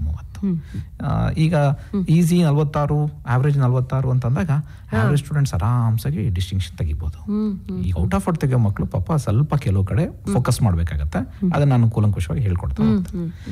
ಈಗ ನಮ್ಮ ಈ ವರ್ಷದ ಕ್ವಶನ್ ಪೇಪರ್ನ ರೂಪರೇಷೆ ಹೇಗಿರುತ್ತೆ ಅಂತಂದ್ರೆ, ಮೊದಲಿಗೆ ಚಾರ್ಜಸ್ ಅಂಡ್ ಫೀಲ್ಡ್ಸ್ ಅಂತ ಚಾಪ್ಟರ್ ತಗೊಂಡ್ರೆ ಅದಕ್ಕೂ ಲಾಸ್ಟ್ ಇಯರ್ ಇದ್ದಿದ್ದು ವೈಟೇಜು ಈ ಇಯರ್ ವೈಟೇಜು ಕೆಲವು ಚಾಪ್ಟರ್ಸ್ಗೆ ಚೇಂಜಸ್ ಆಗಿದೆ. ಇದು ಬಹಳ ಮುಖ್ಯವಾಗಿ ನೀವು ಅಬ್ಸರ್ವ್ ಮಾಡಲೇಬೇಕಾಗುತ್ತೆ. ಚಾರ್ಜಸ್ ಅಂಡ್ ಫೀಲ್ಡ್ಸ್ ಅಲ್ಲಿ 11 ಮಾರ್ಕ್ಸ್ ಇದೆ ಮಕ್ಕಳೇ. ಅದರಲ್ಲಿ MCQ ಅಲ್ಲಿ ಒಂದು ಕ್ವಶನ್ ಬರುತ್ತೆ, ಅದು ಸ್ವಲ್ಪ ಈಸಿಯಾಗೇ ಇರುತ್ತೆ. And fill in the blanks ಅಲ್ಲಿ ಯಾವುದು ಕೂಡ ಕ್ವಶನ್ ಬರೋದಿಲ್ಲ. 2 ಮಾರ್ಕ್ಸ್ ಕ್ವಶನ್ಸ್ ಅಲ್ಲಿ ಒಂದು ಬರುತ್ತೆ, ಅಂಡ್ 3 ಮಾರ್ಕ್ಸ್ ಕ್ವಶನ್ ಒಂದು ಬರುತ್ತೆ, ಆ್ಯಂಡ್ 5 ಮಾರ್ಕ್ಸು ಪ್ರಾಬ್ಲಮು ಒಂದು ಇರುತ್ತೆ. ಇಲ್ಲೊಂದು ಬಹಳ ಮುಖ್ಯವಾದ ವಿಚಾರ ಏನಂದರೆ 5 ಮಾರ್ಕ್ಸ್ ಪ್ರಾಬ್ಲಮ್ ಬರುತ್ತೆ, ಒಂದು ಬರುತ್ತೆ ಅಂತ ಹೇಳ್ತಾ ಇದ್ದೀನಿ ಚಾರ್ಜಸ್ ಆ್ಯಂಡ್ ಫೀಲ್ಡ್ಸಲ್ಲಿ. ಅದರಲ್ಲೂ ಅವರು HOT ಆರ್ಟ್ ಅಂತ ಕರೀತಾರೆ. ಏನು ಸರ್ ಹಿಂಗಾದ್ರೆ ಆರ್ಟ್ ಅಂತಂದರೆ ಕ್ವಶನ್ ಬಿಸಿ ಇರುತ್ತಾ? ಹೌದು, ಅದನ್ನು ಸಾಲ್ವ್ ಮಾಡ್ಬೇಕಾದ್ರೆ ನಮ್ಮ ಮಂಡ್ಯ ಸ್ವಲ್ಪ ಬಿಸಿ ಅಲ್ವಾ, ಈಗ ಸ್ವಲ್ಪ ಕೊಂಚ ಬಿಸಿ ಇರಲಿ ಮಕ್ಕಳಿಗೆ ಸ್ವಲ್ಪ ಅಂತ ಹೇಳ್ಬಿಟ್ಟು ಹೈಯರ್ ಆರ್ಡರ್ ಥಿಂಕಿಂಗ್ ಅಂತ ಹೇಳ್ಬಿಟ್ಟು ಸ್ವಲ್ಪ ಥಿಂಕ್ ಮಾಡೋದ್ರಲ್ಲಿ. ಬಟ್ 90% ಆಫ್ ನಮ್ಮ ಕರ್ನಾಟಕದ ಸ್ಟೂಡೆಂಟ್ಸು ಬುದ್ಧಿವಂತರು ಇರೋದ್ರಿಂದ ಆ ಮಕ್ಕಳು ಈ ಕಾಂಪಿಟೇಟಿವ್ ಎಕ್ಸಾಮ್ ಪ್ರಿಪೇರ್ ಆಗ್ತಿದ್ದಾರೆ ಅಂದರೆ ಇದವ್ರಿಗೆ ಅಂತ ಏನು ಕಬ್ಬಿಣದ ಕಡಲೆ ಅಲ್ಲ, ಆರಾಮ್ಸೆ ಮಾಡ್ಬೋದು. ಬಟ್ ಏನು ಅಂದ್ರೆ ಪಾಪ ಕೆಲವು ಮಕ್ಕಳಿಗೆ ಸ್ವಲ್ಪ ಕಷ್ಟ ಆಗ್ತಿರೋರಿಗೆ ಇದು ಕಷ್ಟ ಅನ್ಸುತ್ತಷ್ಟೇ, ಮಾಡ್ಬೋದು. ಎರಡನೇ ಚಾಪ್ಟರ್ ಬಂದಾಗ ಪೊಟೆನ್ಷಿಯಲ್ ಆ್ಯಂಡ್ ಕೆಪಾಸಿಟರ್ಸ್ ಅಂತೇಳಿ, ಇಲ್ಲಿ MCQ ಅಲ್ಲಿ ಒಂದು ಕ್ವಶನ್ ಸ್ವಲ್ಪ ಹಾಟ್ HOT ಅಂತ ಕ್ವಶನ್ ಬರೋ ಚಾನ್ಸಸ್ ಈ ಚಾಪ್ಟರ್ ಇದೆ. ಇಂಥ ಕ್ವಶನ್ MCQ ಒಳಗಡೆ 3 ಕೇಳಲೇಬೇಕು ಅಂತ ಈ ಸಲ ಇರುವಂತ ಕ್ವಶನ್ ಪೇಪರ್ನ ರೂಲ್ಸ್. ಅಂದ್ರೆ ಔಟ್ ಆಫ್ ಔಟ್ ತೆಗೆಯೋ ಮಕ್ಕಳಿಗೆ 15 MCQ ಕ್ವಶನ್ ಒಳಗಡೆ 3 ಕ್ವಶನ್ ಹಾಟ್ ಬಂದೇ ಬರುತ್ತೆ. ಆ 3 ಕ್ವಶನ್ ಟ್ಯಾಕಲ್ ಮಾಡಿದ್ರು ಅಂತಂದ್ರೆ ಇನ್ನು ಅವರು ಔಟ್ ಆಫ್, ಅಂದ್ರೆ ಮೊದಲನೇ ಭಾಗ 15 ಪ್ರಶ್ನೆಗಳಿಗೆ 15 ಉತ್ತರ ಬರಲೇಬೇಕು, ಅಲ್ಲಿ ಚಾಯ್ಸ್ ಇರಲ್ಲ. ಇನ್ನು ಫಿಲ್ ಇನ್ ದ ಬ್ಲಾಂಕ್ಸ್ 5 ಇದ್ದೇ ಇರುತ್ತೆ. ಆ 5 ಕ್ವಶನ್ ಕೂಡ ಅವ್ರು ಬರೀಲೇಬೇಕು. ಈಗ ಪೊಟೆನ್ಷಿಯಲ್ ಅಂಡ್ ಕೆಪಾಸಿಟರ್ಸ್ ಅಂತ ಬಂದಾಗ 2 ಮಾರ್ಕ್ಸ್ ಕ್ವಶನ್ ಅಂತ ಏನ್ ಬರುತ್ತೆ, ಅಲ್ಲಿ ಒಂದು ಪ್ರಾಬ್ಲಮ್ ಬರುತ್ತೆ, ಚಿಕ್ಕ ಪ್ರಾಬ್ಲಮ್, ಅದೆಂತ ಕಷ್ಟ ಆಗಲ್ಲ. 1 ಮಾರ್ಕ್ಸ್ ಫಾರ್ಮುಲಾ ಬರೆದ್ರೆ ಕೊಡ್ತಾರೆ, ಇನ್ನೊಂದು ಆನ್ಸರ್ ಮಾಡಿ ಯೂನಿಟ್ ಬರೆದ್ರೆ ಕೊಡ್ತಾರೆ. ಅದರಲ್ಲಿ 5 ಮಾರ್ಕ್ಸ್ ಒಂದು ಡೆರಿವೇಶನ್ ಬರುತ್ತೆ. ಇದರಲ್ಲಿ ಯಾವುದೇ ತರದ 5 ಮಾರ್ಕ್ಸ್ ಪ್ರಾಬ್ಲಮ್ ಇಲ್ಲ ಅಂತ ಈಗಿರೋ ಬ್ಲೂ ಪ್ರಿಂಟ್ ಹೇಳುತ್ತೆ. ಬಟ್ ಕೆಳಗಡೆ ಒಂದು ಕಂಡೀಷನ್ ಅಪ್ಲೈ ಅಂತ ಇರುತ್ತಲ್ಲ, ಯಾವುದೇ ಒಂದು ಮ್ಯಾಗಝಿನ್ ಒಳಗಡೆ ಅಥವಾ ಯಾವ್ದನ್ನ ಅಡ್ವರ್ಟೈಸ್ಮೆಂಟ್ ಬಂದಾಗ ಸಣ್ಣದ ಚಿಕ್ಕದ ಕಂಡೀಷನ್ಸ್ ಅಪ್ಲೈ ಅಂತ ಹೇಳಿ, ಇಲ್ಲೂ ಕೂಡ ಒಂದು ಕಂಡೀಷನ್ ಇದೆ. ಈ 2 ಚಾಪ್ಟರ್ ಅಲ್ಲಿ 5 ಮಾರ್ಕ್ಸ್ ಅನ್ನ ನೀವು ಹಿಂದೆ ಮುಂದೆ ಮಾಡ್ಬೋದು. ಮಕ್ಕಳು ಇದನ್ನು ಬಹಳ ಇಂಪಾರ್ಟೆಂಟ್ ತಿಳ್ಕೊಳ್ಳಿ. ಮೇಲ್ಗಡೆ ಇರೋ ಚಾಪ್ಟರ್ ಚಾರ್ಜಸ್ ಅಂಡ್ ಫೀಲ್ಡ್ಸ್ ಅಲ್ಲಿ 5 ಮಾರ್ಕ್ ಪ್ರಾಬ್ಲಮ್ ನ ಕೆಳಗೂ ಕೇಳ್ಬೋದು, ಇಲ್ಲಿ ಕೇಳಿರೋ 5 ಮಾರ್ಕ್ಸ್ ಡೆರಿವೇಶನ್ ನ ಮೇಲ್ಗಡೆ ಚಾಪ್ಟರ್ ಚಾರ್ಜಸ್ ಅಂಡ್ ಫೀಲ್ಡ್ಸ್ ಅಲ್ಲೂ ಕೇಳ್ಬೋದು ಈಗಿರೋ ರೂಲ್ಸ್ ಪ್ರಕಾರ. ಬಟ್ ಎಲ್ಲ ನನ್ನ ಸೀನಿಯರ್ಸ್ ಗುರುಗಳು ಏನ್ ಹೇಳ್ತಾರೆ, ಅಥವಾ ಓವರ್ ಆಲ್ ಕರ್ನಾಟಕದಲ್ಲಿರೋ 90% ಆಫ್ ಟೀಚರ್ಸ್ ಏನ್ ಹೇಳ್ತಾರೆ, ಈ ಬ್ಲೂ ಪ್ರಿಂಟ್ನೇ ಫಾಲೋ ಮಾಡಿದ್ರೆ, ಇದೇ ತರನೇ ಫಾಲೋ ಮಾಡಿದ್ರೆ ಮಕ್ಕಳಿಗೆ ಅನುಕೂಲ ಆಗುತ್ತೆ. ಈ ಆಂಬಿಗ್ಯೂಟಿ ಬೇಡ. ಈಗೇನ್ ಕನ್ಫ್ಯೂಷನ್ ನಾವು ಆಗ್ತವಲ್ಲ, ಹಾಗಿದ್ರೆ ಏನಾಗಬೇಕಾಗುತ್ತೆ, ಮೇಲ್ಗಡೆ ಇರೋ ಅಷ್ಟು ಡೆರಿವೇಶನ್ ಓದಬೇಕು ಚಾರ್ಜಸ್ ಅಂಡ್ ಫೀಲ್ಡ್ಸ್ ಅಲ್ಲಿ, ಮತ್ತು ಪೊಟೆನ್ಷಿಯಲ್ ಕೆಪಾಸಿಟರ್ ಚಾಪ್ಟರ್ ಇರುವಂತ ಡೆರಿವೇಶನ್ ಓದಬೇಕು. ಆ ಡೆರಿವೇಶನ್ ಓದಿದ್ರೆ ಪ್ರಾಬ್ಲಮ್ 2 ಚಾಪ್ಟರ್ಗೆ ಓದಬೇಕಾಗುತ್ತೆ. ಅದಕ್ಕೆ ಮಕ್ಕಳ ನಾಳೆ ಎಕ್ಸಾಮ್ನ ನೀವು ಫೇಸ್ ಮಾಡಬೇಕಾದ್ರೆ ಇಲ್ಲಿ ನಾಳೆ ತನಕನೂ ಕೂಡ ಈಗೇನಂತ ಅನ್ಕೊಳ್ಳಿ 2ರಲ್ಲೂ ಬರ್ಬೋದು ಅಂತ ಚೆನ್ನಾಗಿ ಪ್ರಿಪೇರ್ ಆಗಿ 2 ಚಾಪ್ಟರ್ಗೆ. ನಾಳೆ ಎಕ್ಸಾಮ್ನ ಕ್ವಶನ್ ಪೇಪರ್ ನೋಡಿದ್ಮೇಲೆ ನಾವೊಂದು ರಿಲ್ಯಾಕ್ಸಿಗೆ ಹೋಗೋಣ. ಏನಾಗ್ಬೋದು, ಈ ಪ್ರಾಬ್ಲಮ್ ಚಾರ್ಜಸ್ ಅಂಡ್ ಫೀಲ್ಡ್ಸ್ ಅಲ್ಲಿ ಕೇಳಬೇಕು ಅಂತಿದೆ, ಅಲ್ಲೇ ಕೇಳ್ತಾರೆ. ಇನ್ನು ಪೊಟೆನ್ಷಿಯಲ್ ಕೆಪಾಸಿಟರ್ಸ್ ಅಲ್ಲಿ ಪ್ರಾಬ್ಲಮ್ ಬರಲ್ಲ, ಡೆರಿವೇಶನ್ ಮಾತ್ರ ಬರುತ್ತೆ. ಇದು 2 ಚಾಪ್ಟರ್ ತುಂಬಾ ಇಂಪಾರ್ಟೆಂಟ್. ಈ 2 ಚಾಪ್ಟರ್ನೇ 22 ಮಾರ್ಕ್ಸ್ ತೆಗಿಬಹುದು. ನಮ್ಮ ಫಿಸಿಕ್ಸಿಗೆ ಬೇಕಾಗಿರೋದೇ 21. ಎಷ್ಟು ಮಾರ್ಕ್ಸ್ಗೆ? 70 ಮಾರ್ಕ್ಸ್ಗೆ. 2 ಚಾಪ್ಟರ್ ಚೆನ್ನಾಗಿ ಓದ್ಕೊಂಡು ಹೋಗಿ, ಒಂದು ಡೆರಿವೇಶನ್, ಒಂದು ಪ್ರಾಬ್ಲಮ್ ಅಂಡ್ ಒಂದು 3 ಮಾರ್ಕ್ಸ್ ಕ್ವಶನ್, 2 ಮಾರ್ಕ್ಸ್ ಕ್ವಶನ್ ಬರೆದು ಆಮೇಲೆ MCQ ಕ್ವಶನ್ ಬರೆದು ಅಂತಂದ್ರೆ ಅಲ್ಲೇ 22 ಮಾರ್ಕ್ಸ್ ಬರುತ್ತೆ. ಅಂದ್ರೆ ಅಲ್ಲೇ 2 ಚಾಪ್ಟರ್ಲಿ ಪಾಸ್ ಆಗ್ತಾರೆ. ಬಟ್ ಆ ತರ ಆಗೋಲ್ಲ. ಅದು ಯಾವಾಗ ಅಂತಂದ್ರೆ ಆವರೇಜ್ ಸಾಕು ನನಗೆ ಪಾಸ್ ಆದ್ರೆ ಅನ್ನೋ ತರದ ಮಕ್ಕಳಿಗೆ ಸಾಕಾಗತ್ತೆ. ಬಟ್ ಈಗ ಸ್ವಲ್ಪ ನಾನು ಜಾಸ್ತಿ ಮಾರ್ಕ್ಸ್ ಹೋಗ್ಬೇಕು ಅಂತಿದ್ದಾಗ ಮುಂದಿನ ಚಾಪ್ಟರ್ ತುಂಬಾ ವೇಟೇಜ್ ಇರೋ ಚಾಪ್ಟರ್ ಕರೆಂಟ್ ಎಲೆಕ್ಟ್ರಿಸಿಟಿ. ಇದು 14 ಮಾರ್ಕ್ಸ್ ಇರುವಂತ ವೇಟೇಜ್ ಇರುವಂತ ಚಾಪ್ಟರ್. ತುಂಬಾ ಮಾರ್ಕ್ಸ್ ನ ವೇಟೇಜ್. ನಿಮ್ಮ ಒಂದು ಅನುಭವದಲ್ಲಿ ಯಾವ ಚಾಪ್ಟರ್ ಕಷ್ಟ ಮಕ್ಕಳಿಗೆ ಅಂತ ಹೇಳ್ತಾರೆ ಮ್ಯಾಕ್ಸಿಮಮ್ ಮಕ್ಕಳು ಹೇಳೋದು ಮೂವಿಂಗ್ ಚಾರ್ಜಸ್ ಅಂಡ್ ಮ್ಯಾಗ್ನೆಟಿಸಮ್ ನನಗೆ ಸ್ವಲ್ಪ ಕಷ್ಟ ಆಗುತ್ತೆ ಅಂತ ಅವ್ರು ಹೇಳ್ತಾರೆ. ಇನ್ ಕೆಲವು ಮಕ್ಕಳು ರೇ ಆಪ್ಟಿಕ್ಸ್ ಕಷ್ಟ ಆಗತ್ತೆ ಅಂತ ಹೇಳ್ತಾರೆ. ಒಬ್ಬೊಬ್ರಿಗೂ ಒಂದೊಂದು ಅನ್ಸುತ್ತೆ. ಯಾಕಂದ್ರೆ ಅವ್ರವ್ರಿಗೆ ಹೇಳ್ಕೊಟ್ಟಾಗ ಯಾವ ತರ ಅವರು ಅರ್ಥ ಮಾಡ್ಕೊಂಡಿರ್ತಾರೆ. ಈಗ ಎಲ್ಲಾ ಮಕ್ಕಳು ಒಂದೇ ದಿನನೇ ಪಾಠ ಕಲ್ತಿರಲ್ಲ. ಅವ್ರು ಕೇಳೋ ದಿನ ಏನಾಗಿರುತ್ತೆ, ಅವ್ರ ಮನಸ್ಸು ಒಂದ್ ಸ್ವಲ್ಪ ಎಲ್ಲೋ ಒಂದ್ ಕಡೆ ವಿಕಲಚೇತನ ಆಗಿರುತ್ತೆ, ಅವ್ರ ಕಾನ್ಸಂಟ್ರೇಷನ್ ಕಡಿಮೆ ಆಗಿರುತ್ತೆ. ಹೇಳ್ಕೊಡೋ ಟೀಚರ್ ಮಾತ್ರ ಚೆನ್ನಾಗಿ ಅದ್ಭುತವಾಗಿ ಹೇಳ್ಕೊಟ್ಟಿರ್ತಾರೆ. ಇವ್ರು ಕೇಳ್ಬೇಕಾದ್ರೆ ಒಂದ್ ಸ್ವಲ್ಪ ಅರ್ಧಂಬರ್ಧ ಕೇಳ್ಕೊಂಡು ಆಗಿರುತ್ತೆ. ಅಂತ ಮಕ್ಕಳಿಗೆ ಯಾವ್ದೋ ಒಂದೊಂದು ಚಾಪ್ಟರ್ ಹಂಗೆ. ಬಟ್ ನೀವ್ ಹೇಳಿದ ಕ್ವಶನ್ ಬಹಳ ಚೆನ್ನಾಗಿದೆ. ಜನರಲ್ ಆಗಿ ಈ ಫಿಸಿಕ್ಸ್ ಅಂತ ಬಂದಾಗ ಕಷ್ಟ ಬರೋ ಚಾಪ್ಟರ್ಸ್ ಈ ಮೂವಿಂಗ್ ಚಾರ್ಜಸ್ ಅಂಡ್ ಮ್ಯಾಗ್ನೆಟಿಸಮ್ ಅಂತ ಒಂದು, ಇನ್ ಆಪ್ಟಿಕ್ಸ್ ಅಲ್ಲಿ ಒಂದ್ ಸ್ವಲ್ಪ ರೇ ಆಪ್ಟಿಕ್ಸ್ ಒಂದ್ ಸ್ವಲ್ಪ ಕಷ್ಟ ಆಗುತ್ತೆ.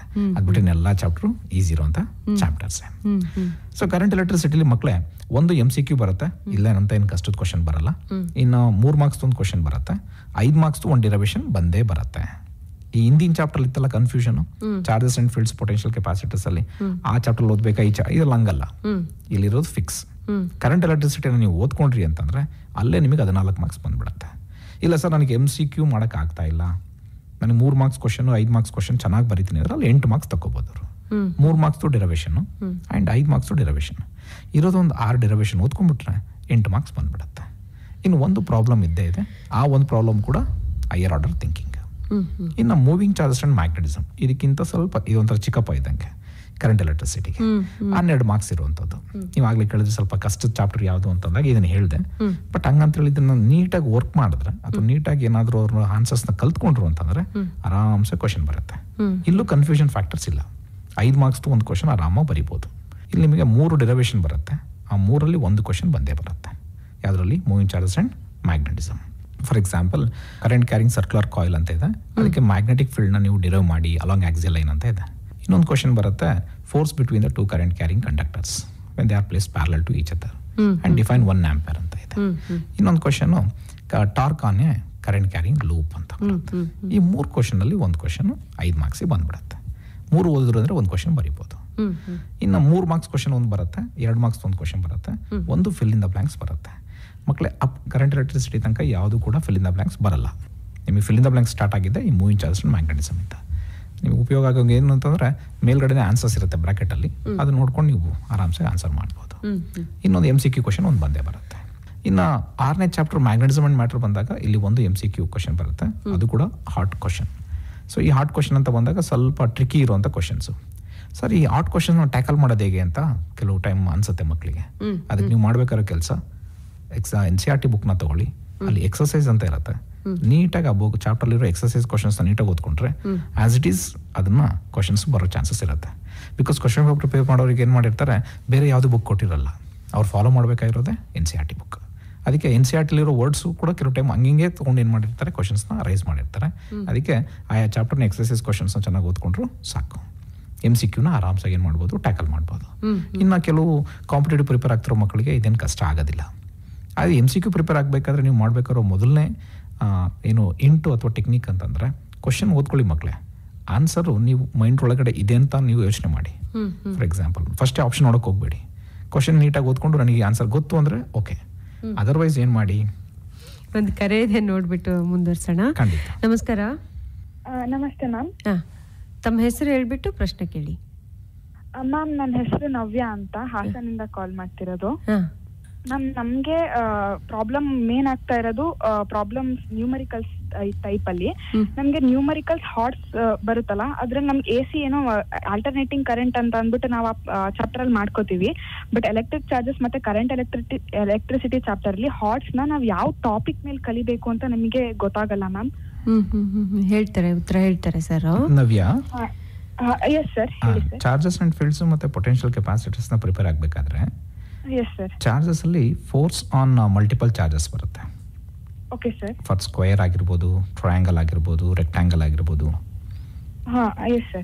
Calculate the force on 4th corner ಅಂತ ಬರುತ್ತೆ. ಅದ್ರ ಮೇಲೆ ಒಂದ್ಸಲಿ ನೋಡ್ಕೊಪ್ಪ.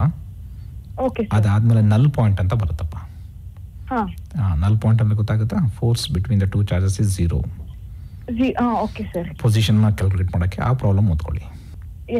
ಅದಾದ್ಮೇಲೆ ಪೊಟೆನ್ಷಿಯಲ್ ಬಂತು ಅಂತಂದ್ರೆ ಒಂದು ಪೊಟೆನ್ಷಿಯಲ್ ಮತ್ತೆ ವರ್ಕ್ ಡನ್. ಆಯ್ತಾ. ಆಮೇಲೆ ಕೆಪಾಸಿಟರ್ಸ್ ಬಂತು ಅಂತಂದ್ರೆ ಒಂದು total effective capacitance, charge stored on the capacitors. 5 point clear ಆಯ್ತಾ? ಈ 5 ಪಾಯಿಂಟ್ ಅಲ್ಲಿ ಒಂದು ಕ್ವಶನ್ ಬರಲೇಬೇಕಪ್ಪ. ಇದಾಯ್ತು. ಕರೆಂಟ್ ಎಲೆಕ್ಟ್ರಿಸಿಟಿ ಬಂದ್ರೆ ಇಲ್ಲಿ ನೀವು ಮಾಡಬೇಕಾದ ಕೆಲಸ simple, resistance formula, resistivity formula, ಆಮೇಲೆ current with respect to drift velocity, I = NEAVD. ಹೌದಪ್ಪ? ಆಗ ನೀನು ಡ್ರಿಫ್ಟ್ ವೆಲಾಸಿಟಿ ಓದ್ಕೊಂಡೆ ಅಂತಂದ್ರೆ ಕರೆಂಟ್ ಈಕ್ವೇಷನ್ ಮೇಲೆ ಯಾವುದೇ ಪ್ರಾಬ್ಲಮ್ ಬಂದರೂ ಸಾಲ್ವ್ ಮಾಡ್ತೀಯ. ಅಲ್ಲಿ ಕರೆಂಟ್ ಬೇಕು ಅಂದ್ರೆ ರೆಸಿಸ್ಟೆನ್ಸ್ ಪೊಟೆನ್ಷಿಯಲ್ ಗೊತ್ತಿರಬೇಕು. ಅದಕ್ಕೆ ರೆಸಿಸ್ಟಿವಿಟಿ ರೆಸಿಸ್ಟೆನ್ಸ್ ಫಾರ್ಮುಲಾ ಮೇಲೆ ಕರೆಕ್ಟಾಗಿ ವರ್ಕ್ ಮಾಡ್ಕೊಂಡ್ರೆ ಅಲ್ಲೊಂದು ಪ್ರಾಬ್ಲಮ್ ಸಾಲ್ವ್ ಮಾಡ್ಬೋದು. ಅದು ಬಿಟ್ಟರೆ ಇನ್ಯಾವ್ದು ಕ್ವಶನ್ ಸ್ವಲ್ಪ ಟಫ್ ಕೊಡ್ಬೋದು ಸರ್ ಅಂದ್ರೆ ಸೆಲ್. ಅಕಸ್ಮಾತ್ ಸೆಲ್ನ ಡಿರವೇಷನ್ ಕೇಳ್ಬಿಟ್ಟಿದ್ರು ಅಂತಂದ್ರೆ ನೀನು ಏನು ಮಾಡಬೇಕಾಗುತ್ತೆ, ವೀಟ್ಸ್ಟೋನ್ ಬ್ರಿಡ್ಜ್ ಮೇಲೆ ಪ್ರಾಬ್ಲಮ್ ನೋಡ್ಕೋಬೇಕಾಗುತ್ತೆ. ಇಲ್ಲ ವೀಟ್ಸ್ಟೋನ್ ಡಿರವೇಷನ್ ಬಂತು ಅಂತಂದ್ರೆ ಸೆಲ್ ಮೇಲೆ ಪ್ರಾಬ್ಲಮ್. ಈ ತರ ನೀನು ಟ್ರಿಕ್ನ ಫಾಲೋ ಮಾಡಿಬಿಟ್ರೆ ನಿನಗೆ ಅದು ಕಷ್ಟನೇ ಆಗಲಿಲ್ವಲ್ಲ. ಆಮೇಲೆ ಈಗ ಅಲ್ಲಿ ನೀನು 2 ಕ್ವಶನ್ಗೆ ಸಾಲ್ವ್ ಆದಂಗೆ ಆಯ್ತು. ಇನ್ನು ನಿನ್ನ ಹತ್ರ ಆಲ್ರೆಡಿ ಒಂದು ಬ್ರೆಡ್ ಕೇಕ್ ರೆಡಿ ಇದೆ, ಯಾವುದು ACದು. ಅದಿಂತರ ಅಲ್ವಾ ನಿನಗೆ, ಅದು ಬ್ರೆಡ್ ಕೇಕೆ ಅಲ್ವಾ ಅದು. ಒಂದ್ಸಲಿ ಕುತ್ಕೊಂಡು ಏನೋ ಫಾರ್ಮುಲಾಸ್ ಎಲ್ಲ ಬರ್ದು ಪ್ರಾಕ್ಟೀಸ್ ಮಾಡ್ಬಿಟ್ರೆ ಮುಗ್ದೋಯ್ತು. AC ಮೇಲೆ ಆರಾಮ್ಸೆ ಮಾಡ್ತೀಯ. ನೀನು 3 ಪ್ರಾಬ್ಲಮ್ 2 ಮಾಡೇ ಮಾಡ್ತೀಯಪ್ಪ. ಈಗ ಒಂದು 8 to 9 ಮೆಥಡ್ಸ್ ನೋಡ್ಕೊಂಡ್ರೆ ಅಲ್ಲಿ 2 ಪ್ರಾಬ್ಲಮ್ಸ್ ಮಾಡ್ತೀಯ.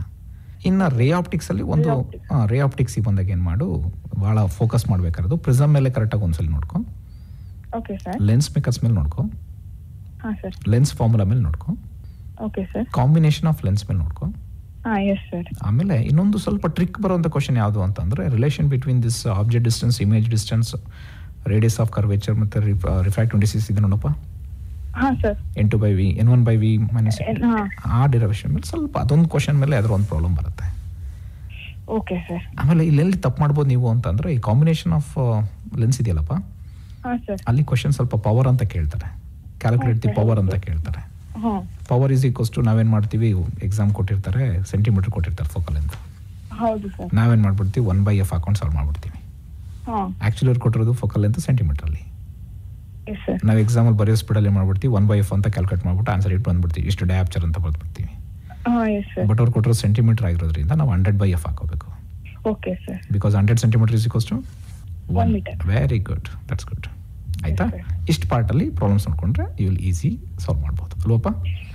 Yes sir. ಸರ್ ಮತ್ತೆ 2 ಮಾರ್ಕ್ಸ್ ಅಂತ ಬಂದ್ಬಿಟ್ಟು ನಮ್ಗೆ 5 ಅಟೆಂಡ್ ಮಾಡ್ಬೇಕಲ್ವಾ ಸರ್? ನಮಗೆ ಕರೆಕ್ಟ್ ಆಗಿ 3 ಅಥವಾ 4 ಅಷ್ಟೇ ಸರ್ ಗೊತ್ತಾಗ್ತಾ ಇರೋದು.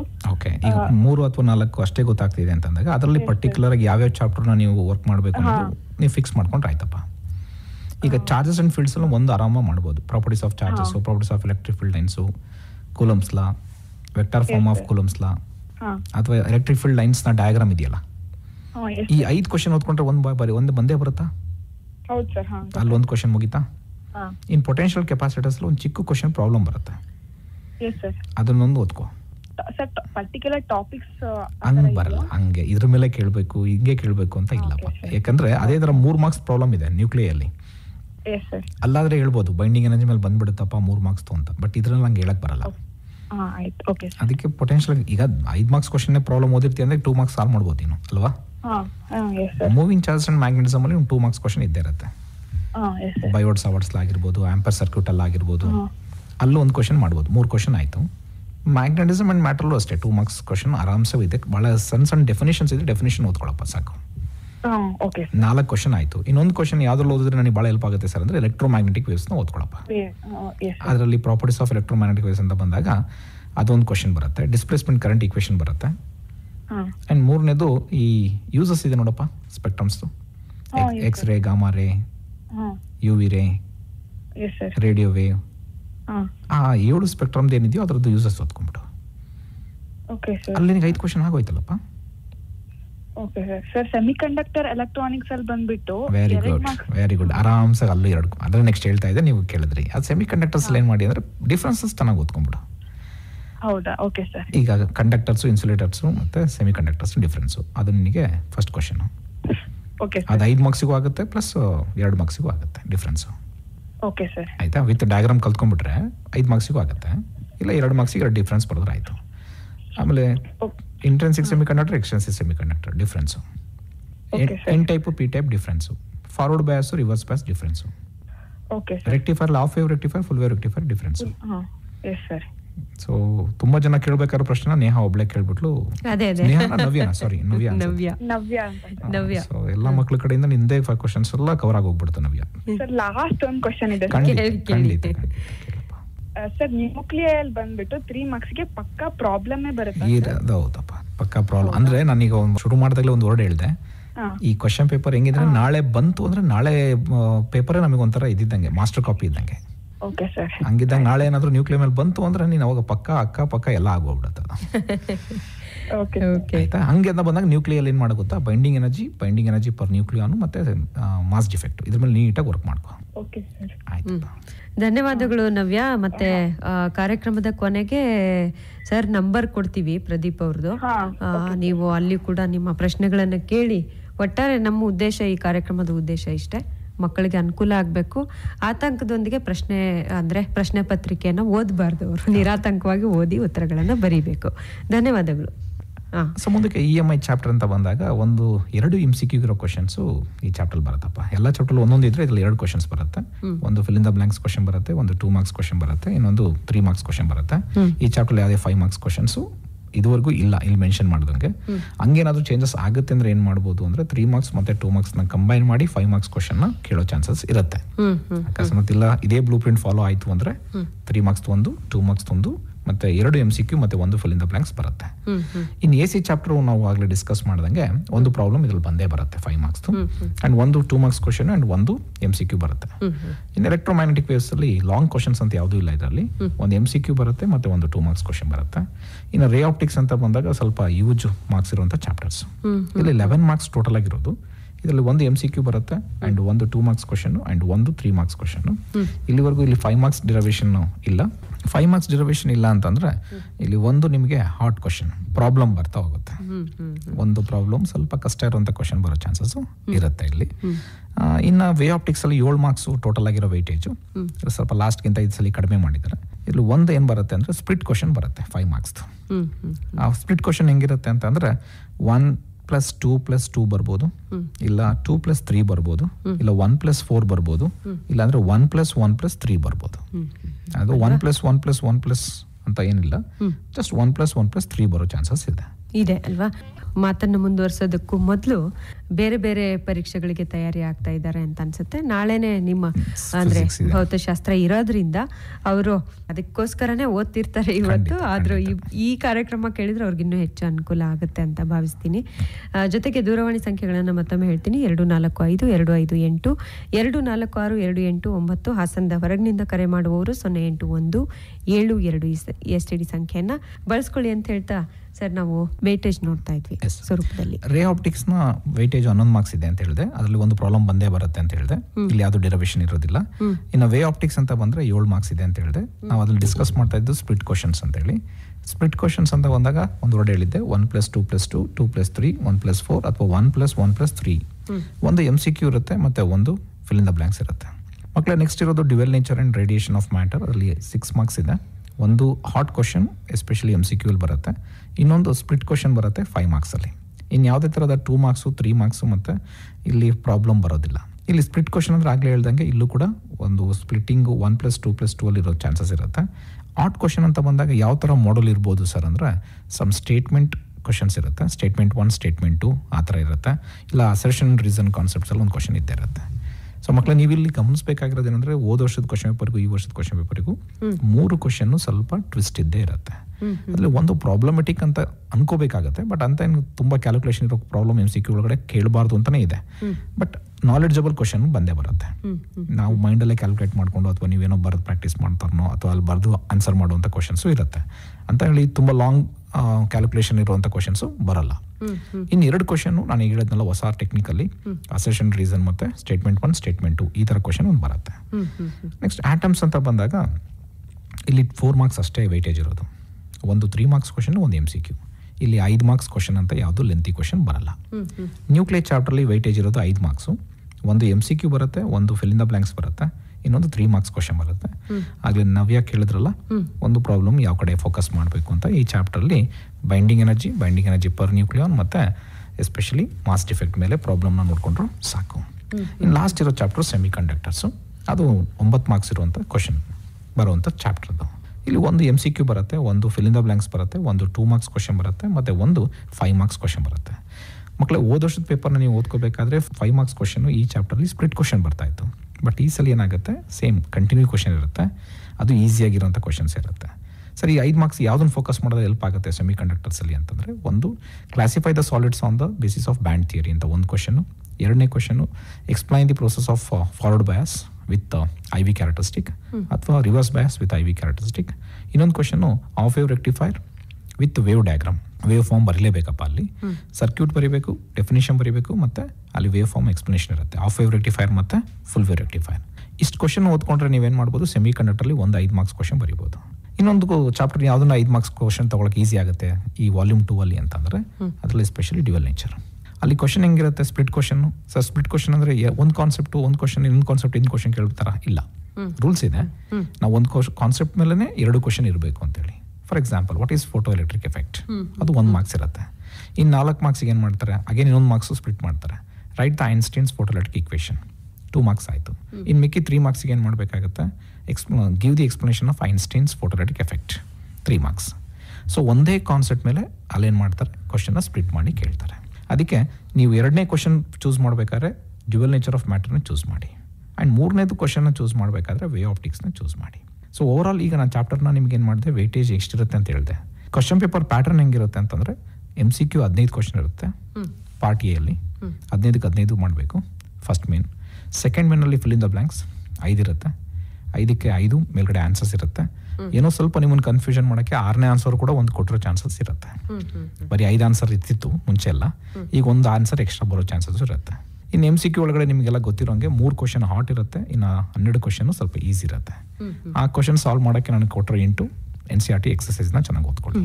ಇಷ್ಟೆಲ್ಲ ವರ್ಷ ಪೂರ್ತಿ ಓದಿದ್ರು, ಆಮೇಲೆ ಕೋಚಿಂಗ್ ತಗೊಂಡಿರ್ತಾರೆ, ಓದಿರ್ತಾರೆ, ನೀವು ಕಾಲೇಜಲ್ಲಿ ಬಿಡದೆ ಅವ್ರಿಗೆ ಇದನ್ನ ಹೀಗೆ ಮಾಡಬೇಕು ಅಂತೆಲ್ಲ ಹೇಳಿರ್ತೀರ. ಆದಾಗ್ಯೂ ಕೂಡ ಕೆಲವು ಮಕ್ಕಳು ಕನ್ಫ್ಯೂಷನ್ ಮಾಡ್ಕೊಂಡ್ಬಿಡ್ತಾರೆ ಬರೆಯುವಾಗ. ನಿಮ್ಮ ಒಂದು ಈ ಮೌಲ್ಯಮಾಪನದ ಎಕ್ಸ್ಪೀರಿಯನ್ಸ್ ಅಲ್ಲಿ ಯಾವ ತರ ಅವ್ರಿಗೆ ಗೊತ್ತಿದ್ದು ಕನ್ಫ್ಯೂಸ್ ಮಾಡ್ಕೋತಾರೆ ಅಂತ ಅನ್ಸುತ್ತೆ ನಿಮಗೆ? ಯಾವ ಚಾಪ್ಟರ್ ಅಲ್ಲಿ? ಈಗ ನಾನು ಹೇಳಿದ್ದು ಚಾಪ್ಟರ್ಸ್ ಅಂತ ಬಂದಾಗ ಮೂವಿಂಗ್ ಚಾರ್ಜಸ್ ಅಂಡ್ ಮ್ಯಾಗ್ನೆಟಿಸಮ್ ಅಲ್ಲಿ 5 ಮಾರ್ಕ್ಸ್ ಕ್ವಶನ್ ಬಂದೇ ಬರುತ್ತೆ ಅಂತ ಹೇಳಿದೆ. ಡೆರಿವೇಶನ್ ಬರ್ದಿರ್ತಾರೆ. ಅದ್ರಲ್ಲಿ ಒಂದು ಕ್ವಶನ್ ಇದೆ, ಏನು magnetic field due to current carrying circular loop ಅಂತ ಆಕ್ಸಿಲ್ ಲೈನ್ ಅಂತ ಇರುತ್ತೆ. ಡಯಾಗ್ರಾಮ್ ಚೆನ್ನಾಗಿ ಬರ್ದಿರ್ತಾರೆ. ಆ ಮ್ಯಾಗ್ನೆಟಿಕ್ ಫೀಲ್ಡ್ ಪ್ರೊಡ್ಯೂಸ್ ಆಗಕ್ಕೆ ಬೇಕಾಗಿರೋದೇ ಕರೆಂಟ್. ಆ ಡಯಾಗ್ರಾಮ್ ಅಲ್ಲಿ ಕರೆಂಟ್ ನ ಡೈರೆಕ್ಷನ್ ಹಾಕಿರಲ್ಲ. ಅಲ್ಲಿ 1 ಮಾರ್ಕ್ಸ್ ಕಟ್ ಆಗ್ಬಿಡುತ್ತೆ. ನಮ್ಮ ಫಿಸಿಕ್ಸ್ ಅಲ್ಲಿ ಅರ್ಧ ಮಾರ್ಕ್ಸ್ ಅಂತ ಕೊಡಲ್ಲ, 1/4 ಮಾರ್ಕ್ಸ್ ಅಂತ ಕೊಡಲ್ಲ. ಕೊಟ್ರೆ ಹೌದು, ಕೊಟ್ರು ಆ ತರ ಇರೋದ್ರಿಂದ ನಾವು ಸಣ್ಣ ತಪ್ಪಿಗೂ ಕೂಡ 1 ಮಾರ್ಕ್ಸ್ ಕಟ್ ಮಾಡ್ಬಿಡ್ತೀವಿ. ಅದೇ ಕ್ವಶನ್ ಅಲ್ಲಿ, ಅದೇ ಚಾಪ್ಟರ್ ಅಲ್ಲಿ force between 2 current carrying conductors ಅಂತ ಬರುತ್ತೆ. ಅದಕ್ಕೊಂದು ಚಿಕ್ಕ ಕ್ವಶನ್ ಟ್ಯಾಗ್ ಮಾಡಿರ್ತಾರೆ, ಡಿಫೈನ್ 1 ಆಂಪಿಯರ್ ಅಂತ ಹೇಳಿ. ಮಕ್ಳು ಏನ್ ಮಾಡ್ಬಿಡ್ತಾರೆ, definition current electricity definition ampere ಬರೆದ್ಬಿಡ್ತಾರೆ. ಬಟ್ ಆಕ್ಚುಲಿ ಇಲ್ಲಿ ನೀವು ಬರಿಬೇಕಾರೋ definition regarding current carrying 2 conductors. ಅಲ್ಲಿ ಮಾಡೋ ಸಣ್ಣ ತಪ್ಪು ಏನು ಅಂತಂದ್ರೆ, ಅಲ್ಲಿ ಫೋರ್ಸ್ ಪರ್ ಯೂನಿಟ್ ಲೆಂತ್ ಅಂತ ಇರುತ್ತೆ, ನ್ಯೂಟನ್ ಪರ್ ಮೀಟರ್ ಅಂತ ಬರೆಯಲ್ಲ. 2 × 10⁻⁷ ನ್ಯೂಟನ್ ಪರ್ ಮೀಟರ್ ಅಂತ ಬರೆಯಲ್ಲ, ನ್ಯೂಟನ್ ಮೀಟರ್ ಬರೀತಾರೆ. ಅಲ್ಲೂ 1 ಮಾರ್ಕ್ಸ್ ಹೋಯ್ತು. ಪ್ಲೇಸ್ಡ್ ಇನ್ ಆನ್ ವ್ಯಾಕ್ಯೂಮ್ ಅಥವಾ ಫ್ರೀ ಸ್ಪೇಸ್ ಅಂತ ಹೇಳ್ಬೇಕು, ಅವ್ರು ಅದನ್ನು ಬರೆಯಲ್ಲ. ಅಟ್ಲೀಸ್ಟ್ ಫ್ರೀ ಸ್ಪೇಸ್ ಅಥವಾ ವ್ಯಾಕ್ಯೂಮ್ ಅಂತ ಹೇಳ್ಬೇಕು, ಅಥವಾ ಏರ್ ಅಂತನಾದ್ರು ಹೇಳ್ಬೇಕು. ಅಲ್ಲಿ 1 ಮಾರ್ಕ್ಸ್ ಕಟ್ ಮಾಡ್ಕೊಂತಾರೆ. ಸೊ ಇಲ್ಲಿ ಆಕ್ಚುಲಿ ಮಾರ್ಕ್ಸ್ ಹೋಗೋ ಚಾನ್ಸಸ್ ಇರುತ್ತೆ ಔಟ್ ಆಫ್ ಔಟ್ ಮಕ್ಳಿಗೆ ಆಗಿದ್ರೆ. ಇನ್ನು ಕೆಳಗಡೆ ಬಂದ್ರೆ ರೇ ಆಪ್ಟಿಕ್ಸ್ ಮತ್ತೆ ವೇ ಆಪ್ಟಿಕ್ಸ್ ಅಲ್ಲಿ ಎಸ್ಪೆಷಲಿ ರೇ ಆಪ್ಟಿಕ್ಸ್ ನ ಒಂದು ಡೆರಿವೇಶನ್ ಇದ್ದೇ ಇರುತ್ತೆ. ಅಥವಾ ಯಾವ್ದಾದ್ರು ಒಂದು 3 ಮಾರ್ಕ್ಸ್ ಕ್ವಶನ್ ಇತ್ತು ಅಂತಂದ್ರೆ ಅಲ್ಲಿ ಡಯಾಗ್ರಾಮ್ ಬರೀತಾರಲ್ಲ, ಅಲ್ಲಿ ಡೈರೆಕ್ಷನ್ ತಪ್ಪಾಗ್ತಾರೆ. ಇನ್ನೊಂದು ನೀವು ಒಂದು ಕ್ವಶನ್ ಕೇಳಿದ್ರಿ, ಬಹಳ ಚೆನ್ನಾಗಿತ್ತು. ಇಷ್ಟೆಲ್ಲ ಕಷ್ಟಪಟ್ಟಿರ್ತಾರೆ, ಆನ್ಸರ್ ಮಾಡಿರ್ತಾರೆ. ಎಲ್ಲಿ ಈಸಿಯಾಗಿ ಮಾರ್ಕ್ಸ್ ಹೋಗುತ್ತೆ ಅಂದ್ರೆ MCQ ಒಳಗಡೆ. ಅವ್ರು ಏನ್ ಮಾಡಿರ್ತಾರೆ, 4 ಆಪ್ಷನ್ ಕೊಟ್ಟಿರ್ತಾರೆ ABCD ಅಂತೇಳಿ. ನಮ್ಮ ಆಪ್ಷನ್ಸ್ ಅಲ್ಲಿ small a, small b, small c, small d ಇರುತ್ತೆ. ಒಂದು ಸಣ್ಣ ಅಬ್ಸರ್ವೇಷನ್ ಏನಂದ್ರೆ, A ಮತ್ತೆ D ಬರಿಬೇಕಾದ್ರೆ ಏನ ಕರೆಕ್ಟ್ ಆಗಿ ಅದ್ರ ಕೆಳಗಡೆ ಬಾಲ ಸ್ವಲ್ಪ ಹಾಕಿ ಮೇಲ್ಗಡೆ ಸ್ವಲ್ಪ ಎಳೆದ್ವಿ ಅಂದ್ರೆ ಅದು D ಆಗ್ಬಿಡುತ್ತೆ. ಅದು ಈಗ ನಾವೇನ್ ಅನ್ಕೊಂಡ್ಬಿಟ್ಟಿರ್ತೀವಿ, D ಅಂತ ಬರ್ದ್ಬಿಟ್ಟಿರ್ತೀವಿ. ಅಲ್ಲಿ ಆಪ್ಷನ್ ಸಣ್ಣದಾಗಿ D ನ ಬರ್ದ್ಬಿಟ್ಟಿರ್ತಾರೆ. ಈ ವ್ಯಾಲ್ಯೂಟರ್ ಮಾಡಿ ಏನಂತ ಅನ್ಸುತ್ತೆ, ಅದು A ಅಂತ ಅನ್ಸ್ಬಿಡುತ್ತೆ. ಅದಕ್ಕೆ ಮಕ್ಳು ನಾವು ಹೇಳೋದೇನು ಅಂದ್ರೆ, ನೀವು ಆಪ್ಷನ್ ಬರೆಯೋದ್ರ ಜೊತೆ ಅಲ್ಲಿರೋ ಆನ್ಸರ್ನು ಬರೀರಿ. ಅವಾಗ ಅದು AD ಅನ್ನೋದು ಕನ್ಫ್ಯೂಷನ್. ಬರೀ ABC ಬರೆಯೋದು ಬೇಡ, ಆನ್ಸರ್ ಬರೆದ್ಬಿಟ್ರೆ ಕ್ಲಿಯರ್ ಆಗಿ ಗೊತ್ತಾಗುತ್ತೆ. ಅದು ಎಸ್ಪೆಷಲಿ ಸ್ಮಾಲ್ ಲೆಟರ್ ಇರುತ್ತಲ್ವಾ, AD ಅಲ್ಲಿ ಸ್ವಲ್ಪ ಕನ್ಫ್ಯೂಷನ್ ಇರುತ್ತೆ ಎಲ್ಲೋ ರೇರ್ ಕೇಸ್ ಅಲ್ಲಿ. ಬಟ್ ಈಗಿರೋ ಮಕ್ಕಳೆಲ್ಲ ಸ್ವಲ್ಪ ಸ್ಮಾರ್ಟ್ ಆಗಿದ್ದಾರೆ, ಬರೀತಾರೆ. 3-4 ಗಂಟೆ ಟೈಮ್ ಇದೆ. ಕೆಲವರು ಸೋಂಬೇರಿಗಳು ಇದ್ದೇ ಇರ್ತಾರೆ, ಯಾಕೆ ಸಾಕು ಚಿಕ್ಕದಾಗಿ ಬರೆದು ಬಿಡೋಣ, ಆತರ ಮಾಡ್ಕೊಳಕ್ ಹೋಗ್ಬೇಡಿ. ಸೊ ಇಲ್ಲಿ ಮೊದಲನೇ ಪ್ರಿಕಾಷನ್. ಅಂಡ್ 2ನೇ ಪ್ರಿಕಾಷನ್ ಏನ್ ಮಾಡ್ತಾರೆ, ಪ್ರಾಬ್ಲಮ್ ಮಾಡಿದಾಗ ಚೆನ್ನಾಗಿ ಸಾಲ್ವ್ ಮಾಡಿರ್ತಾರೆ. ಲಾಸ್ಟ್ ಸ್ಟೆಪ್ ಅಲ್ಲಿ ಬರ್ದಿರ್ತಾರೆ ಆನ್ಸರ್, ಯೂನಿಟ್ನೇ ಬರ್ದಿರಲ್ಲ, ಅಲ್ಲಿ ಮಾರ್ಕ್ಸ್ ಹೋಗಿರುತ್ತೆ. ಇನ್ ಕೆಲವರು ಈ ಕಾಂಪಿಟೇಟಿವ್ ಎಕ್ಸಾಮ್ ಬಂದ್ಮೇಲೆ ಫಾರ್ಮುಲಾ ಬರೀದಲ್ಲೇ ಪ್ರಾಬ್ಲಮ್ ಸಾಲ್ವ್ ಮಾಡ್ತಿರ್ತಾರೆ. ಟೈಮ್ 1 ನಿಮಿಷ ಅಲ್ವಾ ಇರೋದು, ಒಂದು ಕ್ವಶನ್ಗೆ 1 ನಿಮಿಷ ಅಷ್ಟೇ ಸಿಗುತ್ತೆ ಕಾಂಪಿಟೇಟಿವ್ಲಿ. ಆ ತರ ಪ್ರಾಕ್ಟೀಸ್ ಮಾಡಿರೋ ಬುದ್ಧಿವಂತ ಹುಡುಗರು ಹೆಂಗ್ ಮಾಡ್ತಾರೆ, ಅಲ್ಲೋದಾಗ್ಲೂ ಅದೇ ಕೆಲಸ ಮಾಡ್ತಾರೆ. ಫಾರ್ಮುಲಾ ಬರೆಯಲ್ಲ, ಪ್ರಾಬ್ಲಮ್ ಸಾಲ್ವ್ ಮಾಡ್ಕೊಂಡು ಹೋಗಿರ್ತಾರೆ. ನಮ್ಮ ರೂಲ್ಸ್ ಇದೆ, ಫಾರ್ಮುಲಾ ಬರೆದ್ರೆ ಮಾತ್ರ ಫುಲ್ ಮಾರ್ಕ್ಸ್ ಬರುತ್ತೆ. ಇನ್ ಕೆಲವು ಟೈಮ್ ಓದ್ಬೇಕಾದ್ರೆ ನಮಗೆ ಈಕ್ವೇಶನ್ ಮಾತ್ರ ಸಾಕು ಅಂತ ಓದ್ಕೊಂಡ್ಬಿಟ್ಟಿರ್ತಾರೆ. ಇಲ್ಲಿ ಈ ಕಾಂಪಿಟೇಟಿವ್ ಓದ್ಕೋಬೇಕಾದ್ರೆ ಅವ್ರೇನ್ ಮಾಡ್ತಾರೆ, ಡಯಾಗ್ರಾಮ್ ಬರೆಯಲ್ಲ, ಕಂಡೀಷನ್ಸ್ ಅಂತ ಏನು ಎಕ್ಸ್ಪ್ಲೇನ್ ಮಾಡೋದಿಲ್ಲ, ಸುಮ್ಮನೆ ಸ್ಟೆಪ್ ಬೈ ಸ್ಟೆಪ್ ಚಿಕ್ಕ ಬರ್ಬಿಟ್ಟು 5 ಮಾರ್ಕ್ಸ್ ಬೇಕು ಅಂತ ಕೇಳ್ತಾರೆ. ಹಂಗಿರಲ್ಲ ನಮ್ಮ ವ್ಯಾಲ್ಯೂಯೇಷನ್ ಅಲ್ಲಿ. ಎಲ್ಲ ಒಂದೊಂದು ಸ್ಟೆಪ್ಸಿಗೂ ಕೂಡ ಪರ್ಟಿಕ್ಯುಲರ್ ಮಾರ್ಕ್ಸ್ ಡಿಸ್ಟ್ರಿಬ್ಯೂಟ್ ಆಗಿರುತ್ತೆ. ಸೊ ಅದಕ್ಕೆ ಡೆರಿವೇಶನ್ ಪಾರ್ಟ್ ಬಂದಾಗ ಡಯಾಗ್ರಾಮ್ ನೀಟಾಗಿ ಬರೀರಿ, ಅಲ್ಲಿ ಏನ್ ಕನ್ಸಿಡರೇಷನ್ ಇತ್ತು ಅದನ್ನು ಬರೀರಿ, ಅಂಡ್ ಈಕ್ವೇಶನ್ ಲಾಸ್ಟಿಗೆ ಎಂಡ್ ಮಾಡಿ. ಪ್ರಾಬ್ಲಮ್ ಮಾಡ್ಬೇಕಾದ್ರೆ ಫಾರ್ಮುಲಾ ಬರೀರಿ, ಫಾರ್ಮುಲಾ 1 ಮಾರ್ಕ್ಸ್ ಇರುತ್ತೆ, ಸಬ್ಸ್ಟಿಟ್ಯೂಷನ್ 1 ಮಾರ್ಕ್ಸ್ ಇರುತ್ತೆ, ಕ್ಯಾಲ್ಕುಲೇಷನ್ 1 ಮಾರ್ಕ್ಸ್ ಇರುತ್ತೆ, ಲಾಸ್ಟ್ ಆನ್ಸರ್ ವಿತ್ ಯೂನಿಟ್ಗೆ 2 ಮಾರ್ಕ್ಸ್ ಇರುತ್ತೆ. ಈ ಮಿಸ್ಟೇಕ್ಸ್ ಮಾಡಬೇಡಿ. ಇನ್ 2 ಮಾರ್ಕ್ಸ್ ಅಂತ ನಾವು ಏನಾದರೂ ಬರಿಬೇಕಾದ್ರೆ ಬಹಳ ಈಸಿಯಾಗಿ ನೀವು ತಗೋಬಹುದು. ನಾನೊಂದು ಚಿಕ್ಕ ಒಂದು ಟೆಕ್ನಿಕ್ ಹೇಳ್ತೀನಿ. ನಮ್ಮ ಇಡೀ ಫಿಸಿಕ್ಸ್ ಅಂತ ಬಂದಾಗ ಎಲ್ಲಾ ಚಾಪ್ಟರ್ಲ್ಲೂ ಪ್ರಾಪರ್ಟೀಸ್ ಅಂತ ಇರುತ್ತೆ. ಪ್ರಾಪರ್ಟೀಸ್ನ ನೀಟಾಗಿ ಓದ್ಕೊಳ್ಳಿ, ಅಲ್ಲೊಂದು ಕ್ವಶನ್ ಬರಿಬೋದು. ಅಂಡ್ ಲಾಸ್ ಅಂತ ಇದ್ದೇ ಇರುತ್ತೆ, ಆ ಲಾಸ್ನ ನೀಟಾಗಿ ಓದ್ಕೊಳ್ಳಿ, ಒಂದು ಕ್ವಶನ್ ಅಲ್ಲಿ ಬರುತ್ತೆ. ಇನ್ನೊಂದು ಫಾರ್ಮುಲಾ ಬಂದೇ ಬರುತ್ತೆ ಎಲ್ಲ ಚಾಪ್ಟರ್ಲು, ಅದನ್ನ ವಿತ್ ಟರ್ಮ್ಸ್ ಓದ್ಕೊಳ್ಳಿ. ಅಂಡ್ 4ನೇದು ಬಂದಾಗ ಲಿಮಿಟೇಷನ್ಸ್ ಅಂತ ಇರುತ್ತೆ, ಅದನ್ನ ಓದ್ಕೊಳ್ಳಿ. ಇನ್ನು 5ನೇ ಕ್ವಶನ್ ಬಂದಾಗ ಡಿಫ್ರೆನ್ಸ್. ಎಲ್ಲ ಚಾಪ್ಟರ್ಸಲ್ಲೂ ಒಂದೊಂದು ಡಿಫ್ರೆನ್ಸ್ ಯಾವ್ದಾದ್ರು ಒಂದು ಇದ್ದೇ ಇರುತ್ತೆ. ಅದು 5 ಕ್ವಶನ್ ನೀವು 2 ಮಾರ್ಕ್ಸ್ ಆರಾಮಾಗಿ ಸಾಲ್ವ್ ಮಾಡ್ಬೋದು. ಅದು ತಕ್ಕಂಗೆ ಚಿಕ್ಕ ಡಿರವೇಷನ್ಸ್ ಆಯಾ ಚಾಪ್ಟರ್ ಇರುತ್ತೆ, ಅದನ್ನ ಓದ್ಕೊಂಡ್ರಿ ಅಂತಂದ್ರೆ 3 ಮಾರ್ಕ್ಸ್ ಕ್ವಶನ್ ಸಾಲ್ವ್ ಮಾಡ್ತಾ ಬರ್ಬೋದು, ಆನ್ಸರ್ ಮಾಡ್ತಾ ಬರ್ಬೋದು. ಇನ್ನು ಡಿರವೇಷನ್ ಯಾವ ಚಾಪ್ಟರ್ ಓದ್ಕೋಬೇಕು ಅಂತ ಆಗಲಿ ನಮಗೆ ವೆಯ್ಟೇಜ್ ಹೇಳ್ಬೇಕಾದ್ರೆ ಹೇಳಿದೆ, ಅದ್ರ ಮೇಲೆ ಫೋಕಸ್ ಮಾಡಿ. ತುಂಬ ಕಷ್ಟ ಅನ್ನೋರು, ಫೇಲ್ ಆಗ್ತೀನಿ ಅಂತ ಅನ್ನೋರು, ನಿಮಗೆ ಭಾಳ ಏನಾಗ್ತಿದೆ ಭಯ ಆಗ್ತಾ ಇದೆ ಅಂತ ಇದ್ದವರು 3 ಚಾಪ್ಟರ್ನ ಹೇಳಿದೆ. ಮೊದಲನೇ ಚಾಪ್ಟರ್ ಕರೆಂಟ್ ಎಲೆಕ್ಟ್ರಿಸಿಟಿ, ಅದ್ರ ಮೇಲೆ ಕ್ವಶನ್ಸ್ನ ನಿಮಗೆ ಇಂಪಾರ್ಟೆಂಟ್ ಆಗಿ ಹೇಳ್ತಾರೆ. ಸರ್ ಇಂಪಾರ್ಟೆಂಟ್ ಯಾವುದು ಅಂತಲೂ ಬೇಕು ಅಂದರೆ ನಮ್ಮ ಹಾಸನ ಡಿಸ್ಟಿಕ್ ಇಂದ ಹ್ಯಾಂಡ್ ಬುಕ್ನ ರೆಡಿ ಮಾಡಿದ್ದಾರೆ. ನಿಮ್ಮ ಫೋರಮ್ ಇಂದ ಭಾಳ ಅದ್ಭುತವಾಗಿ ಮಾಡಿದ್ದಾರೆ. ನಮ್ಮ ಎಲ್ಲ ಟೀಚರ್ಸ್ನ ಕೋಆಪರೇಷನ್ ವರ್ಕಿಂದ ವಿತ್ ಅದರ ಔಟ್ಕಮ್ ಕೂಡ ಲಾಸ್ಟ್ ವೀಕಲ್ಲಿ ಪಬ್ಲಿಷ್ ಆಗಿದೆ.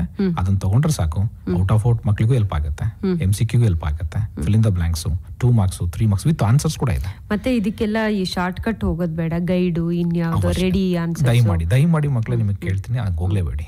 ಕಾರಣ ಏನಂದ್ರೆ ಇದನ್ನ ಪ್ರಿಪೇರ್ ಮಾಡಿರೋರು ವ್ಯಾಲ್ಯೂಯೇಷನ್, ಈಗ ಮೇಡಮ್ ಕೇಳ್ದಂಗೆ ವ್ಯಾಲ್ಯೂಯೇಷನ್ಗೆ ಹೋಗಿದ್ರಲ್ವಾ ಸರ್, ನಿಮಗೆ ಗೊತ್ತಲ್ಲ ಅನುಭವ ಅಂತ. ಅದಕ್ಕೆ 10 ವರ್ಷ ವ್ಯಾಲ್ಯೂಯೇಷನ್ಗೆ ಹೋಗಿರೋರು ಅಥವಾ ಅವ್ರ ಸರ್ವಿಸಲ್ಲೆಲ್ಲ ವ್ಯಾಲ್ಯೂಯೇಷನ್ಗೆ ಹೋಗಿ ಬಂದಿರೋರು, DC ಆಗಿರೋರು, ಅವರ ಅನುಭವವನ್ನ ದಾರಿ ಹಾಕಿ ಅದನ್ನ ರೆಡಿ ಮಾಡಿರೋದ್ರಿಂದ ಅಲ್ಲಿರೋ ಎಲ್ಲಾ ಮಕ್ಕಳಿಗೂ ಹೆಲ್ಪ್ ಆಗೋ ಮಾಡಿರ್ತಾರೆ. ದಯಮಾಡಿ ಅದನ್ನ ಯುಟಿಲೈಸ್ ಮಾಡ್ಕೊಳ್ಳಿ. ಅದೇನ್ ಬಹಳ ಏನ್ ದುಡ್ಡು ಆಗೋದಿಲ್ಲ, ದುಡ್ಡಿನ ಮಕ್ಕ ನೋಡ್ಕೊಂಡು ಈಗಾಗಲೇ ತಗೊಂಡಿರ್ಬಹುದು ಅಂತ ಅನ್ಸುತ್ತೆ. ಸಿಗದೆ ಇರೋರು ಕೂಡ ತಗೊಂಡ್ರೆ ಇನ್ನ 1 ತಿಂಗಳು ಮಿನಿಮಮ್ 1 ತಿಂಗಳು ಟೈಮ್ ಸಿಗುತ್ತೆ. ಹ್ಯಾಂಡ್ ಬುಕ್ ನ ಸ್ಪೆಷಾಲಿಟಿ ಹೆಂಗಿದೆ ಅಂತಂದ್ರೆ, ಇಷ್ಟೊಂದಾಗ ನಾವು ಡಿಸ್ಕಸ್ ಮಾಡಿದ್ವಲ್ಲ, ಕಳೆದ ಬಾರಿ ಏನಿತ್ತು ಅದ್ರದ್ದು ಏನಿದೆಯೋ ಅದ್ರದ್ದೆಲ್ಲ ಡಿಲೀಟೆಡ್ ಆಗಿರೋದನ್ನ ತೆಗೆದು ಕ್ವಶನ್ಸ್ ನ ತೆಗೆದು ಇನ್ನು ಮಿಕ್ಕಿದ ಕ್ವಶನ್ಸ್ ಏನ್ ಬರ್ಬೋದು ಅನ್ನೋದಕ್ಕೂ ಕೂಡ ಆನ್ಸರ್ ಮಾಡಿದ್ದಾರೆ. ಈಗ ಈ ಕಾರ್ಯಕ್ರಮವನ್ನ ಕೇಳಿರುವಂತಹ ಮಕ್ಕಳಿಗೆ ಅನುಕೂಲ ಆಗೇ ಆಗಿರುತ್ತೆ. ಕೇಳದೆ ಇರೋರು ಕೂಡ AIR ಹಾಸನ್ ಯೂಟ್ಯೂಬ್ ಚಾನೆಲ್ ಅಲ್ಲಿ ಈ ಕಾರ್ಯಕ್ರಮ ಕೇಳ್ತಾರೆ. ನಿಮ್ಮ ಒಂದು ಫೋನ್ ಸಂಖ್ಯೆಯನ್ನು ಹೇಳ್ಬೋದಾ? ಅವ್ರಿಗೆ ಏನಾದ್ರೂ ಪ್ರಶ್ನೆಗಳಿದ್ರೆ ನಿಮ್ಮನ್ನು ಕೇಳ್ಬೋದು. 9880 95 2025 9880952025 ಇದು ಪ್ರದೀಪ್ ಸರ್ ನಂಬರು. ನಿಮ್ಗೇನಾದರೂ ಫಿಸಿಕ್ಸಿಗೆ ಸಂಬಂಧಪಟ್ಟ ಹಾಗೆ ಆತಂಕಗಳಿದ್ರೆ ಅವನ್ನ ಕೇಳಿ ಎಕ್ಸಾಮ್ಗಿಂತ ಮೊದಲೇ ತಿಳ್ಕೊಂಡು ಬಗೆಹರಿಸ್ಕೊಳ್ಳಿ ಅಂತ ಆಶಿಸ್ತೀನಿ. ಮಕ್ಕಳೇ, ಇಲ್ಲಿವರೆಗೂ ನೀವು ಎಷ್ಟೋ ವಿಷಯಗಳನ್ನ ಗೊತ್ತಿರೋದನ್ನು ಕೂಡ ಕೇಳ್ಕೊಂಡಿದ್ದೀರಿ. ಇದನ್ನ ಅವಕಾಶ ಮಾಡಿಕೊಟ್ಟಂತ ಆಕಾಶವಾಣಿಗೆ, ಹಾಸನ ಡಿಸ್ಟ್ರಿಕ್ಟ್ನ ಎಲ್ಲ ಫಿಸಿಕ್ಸ್ ಲೆಕ್ಚರ್ಸ್ಗೋಸ್ಕರ ತುಂಬ ಧನ್ಯವಾದಗಳನ್ನ ಹೇಳ್ತಾ, ಯಾವುದೇ ಭಯ ಪಡಕ್ಕೆ ಹೋಗ್ಬೇಡಿ.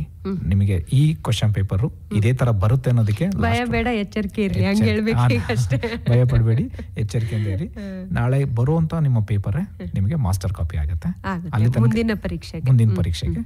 ಸೊ ದಯಮಾಡಿ ಚೆನ್ನಾಗಿ ಓದಿ. ಹ್ಯಾಂಡ್ ಬುಕ್ ನ ತಗೊಂಡು, ಎಸ್ಪೆಷಲಿ ಎಕ್ಸಾಮಿನೇಷನ್ ಹ್ಯಾಂಡ್ ಬುಕ್ ಅಂತ ಏನು ಹಾಸನಿಂದ ಮಾಡಿದಾರೋ ಆ ಬುಕ್ ತಗೊಂಡ್ರೆ ನಿಮಗೆ 99% ಹೆಲ್ಪ್ ಆಗಿ ಆಗುತ್ತೆ. ಧನ್ಯವಾದಗಳು ಮೇಡಮ್. ಇದುವರೆಗೆ ದ್ವಿತೀಯ PUC ಪರೀಕ್ಷಾ ಸಿದ್ಧತೆ ನೇರ ಫೋನ್ ಕಾರ್ಯಕ್ರಮ ಕೇಳಿದಿರಿ. ಇಂದಿನ ವಿಷಯ ಭೌತಶಾಸ್ತ್ರ. ಭಾಗವಹಿಸಿದ್ದ ವಿಷಯ ತಜ್ಞರು SN ಪ್ರದೀಪ್. ಕಾರ್ಯಕ್ರಮವನ್ನು ನಡೆಸಿಕೊಟ್ಟವರು ಸುಜಾತಾ F. ತಳವಾರ್.